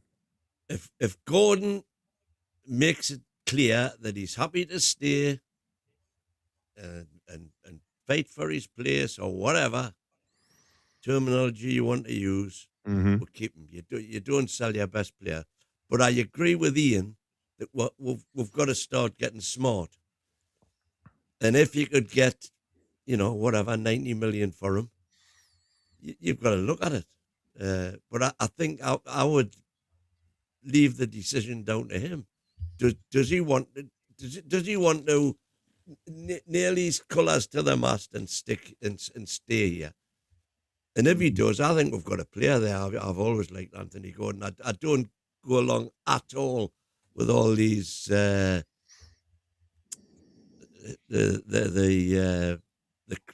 his super critics who say, he lies down when he doesn't tackle back, because the one thing he does do is works his butt off. He does, even though they can point to the odd occasion. I can't remember what the game was when he sat and watched and they went through and scored. He did against Burnley, to be fair, I think. Was that the one? Yeah, Burnley away. Yeah. But I was really impressed with him at Man City away just a couple of weeks ago or last week. Up front, his movement was really good. That's right. Yeah.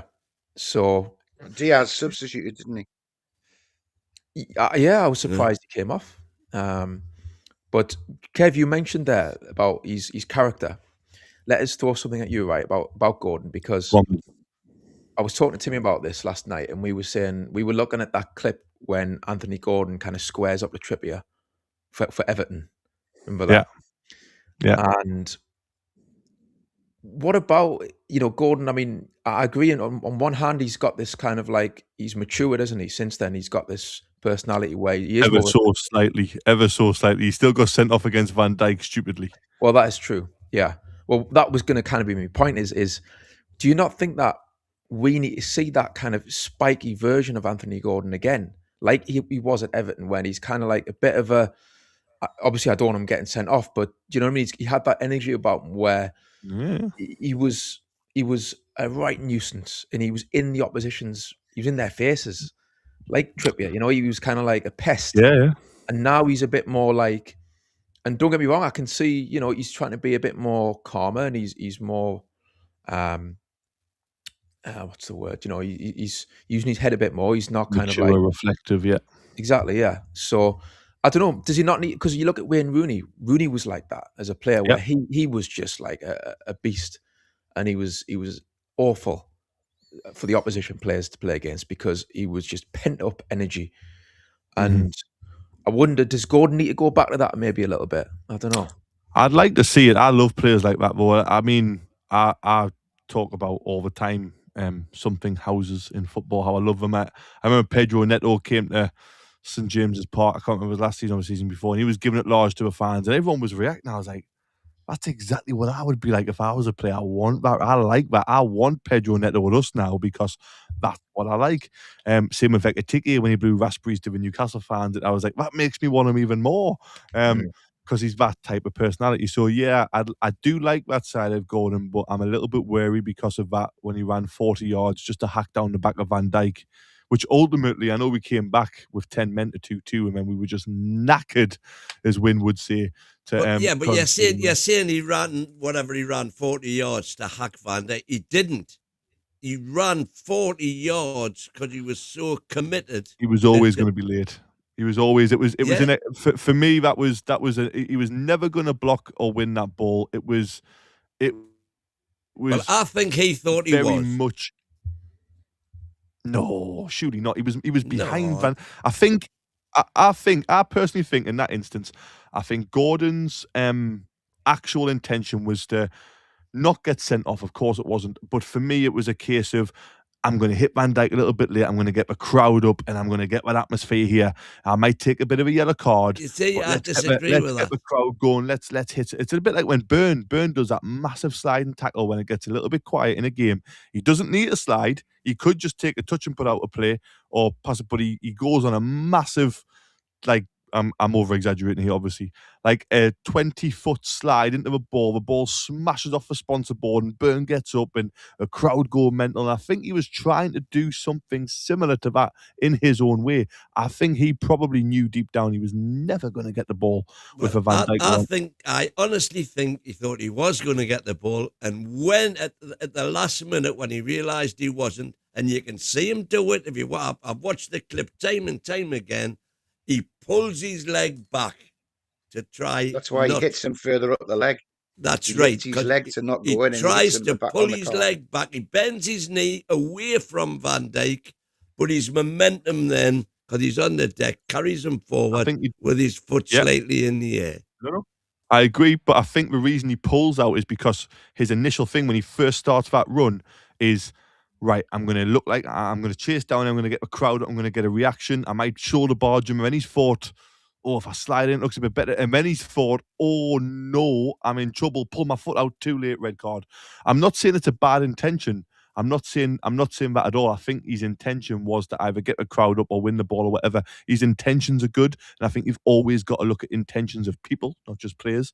But to go back to Peter's question, he's just a boy whose intentions are good. Oh Lord, please don't let him be misunderstood. Da-da-dum.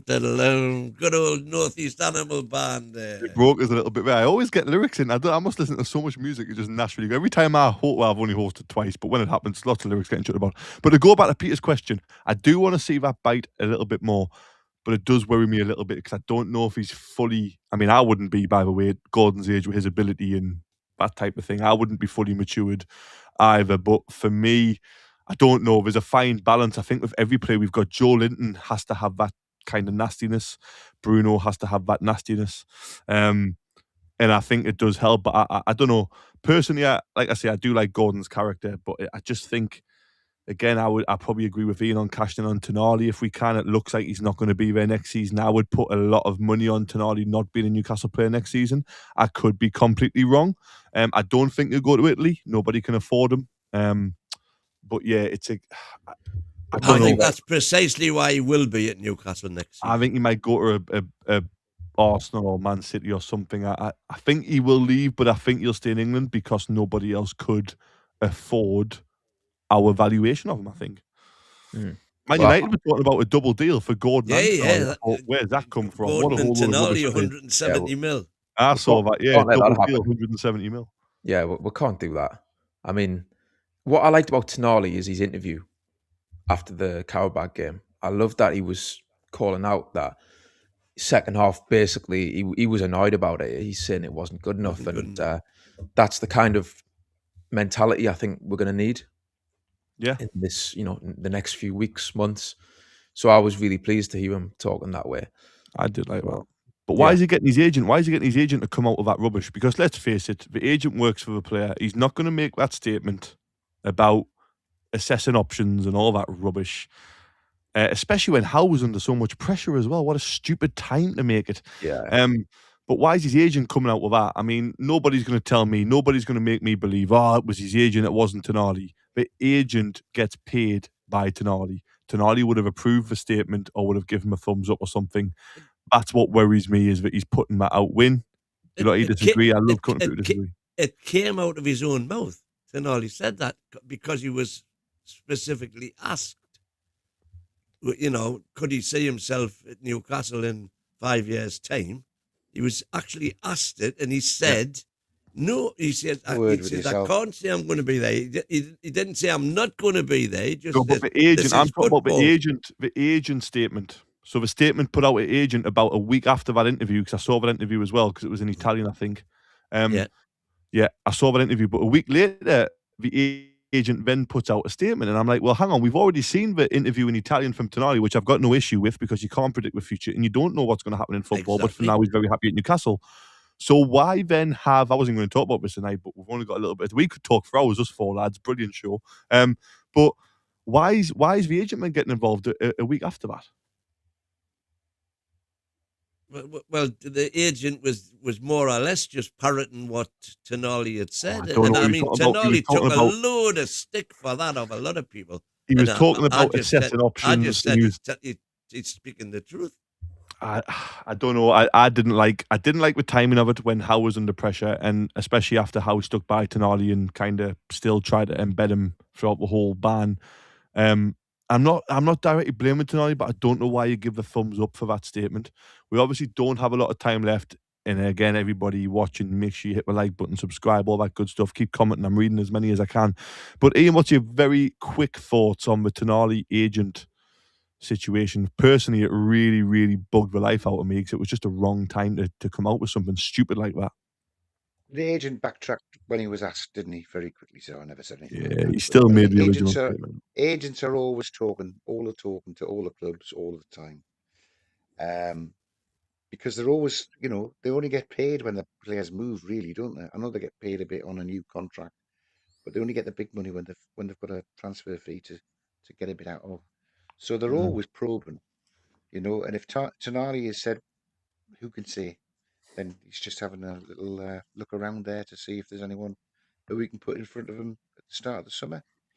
But I've liked Tonali since that goal came out. He's been really close to Howe. His form's come back. Yeah, exactly. Yeah. Look at when he scored and ran over and embraced. You're right. Absolutely. I've noticed all of that as well. And again, that's what's really confused me about the whole situation, because I was mega annoyed at the agent and a little bit of Tonali for allowing that to come out. But then his celebration's been brilliant. I love what he said after the Carabao game. I love his interviews. Since then, it's almost like he's done a full one. Not that he was never not committed, by the way. I'm not trying to say that at all.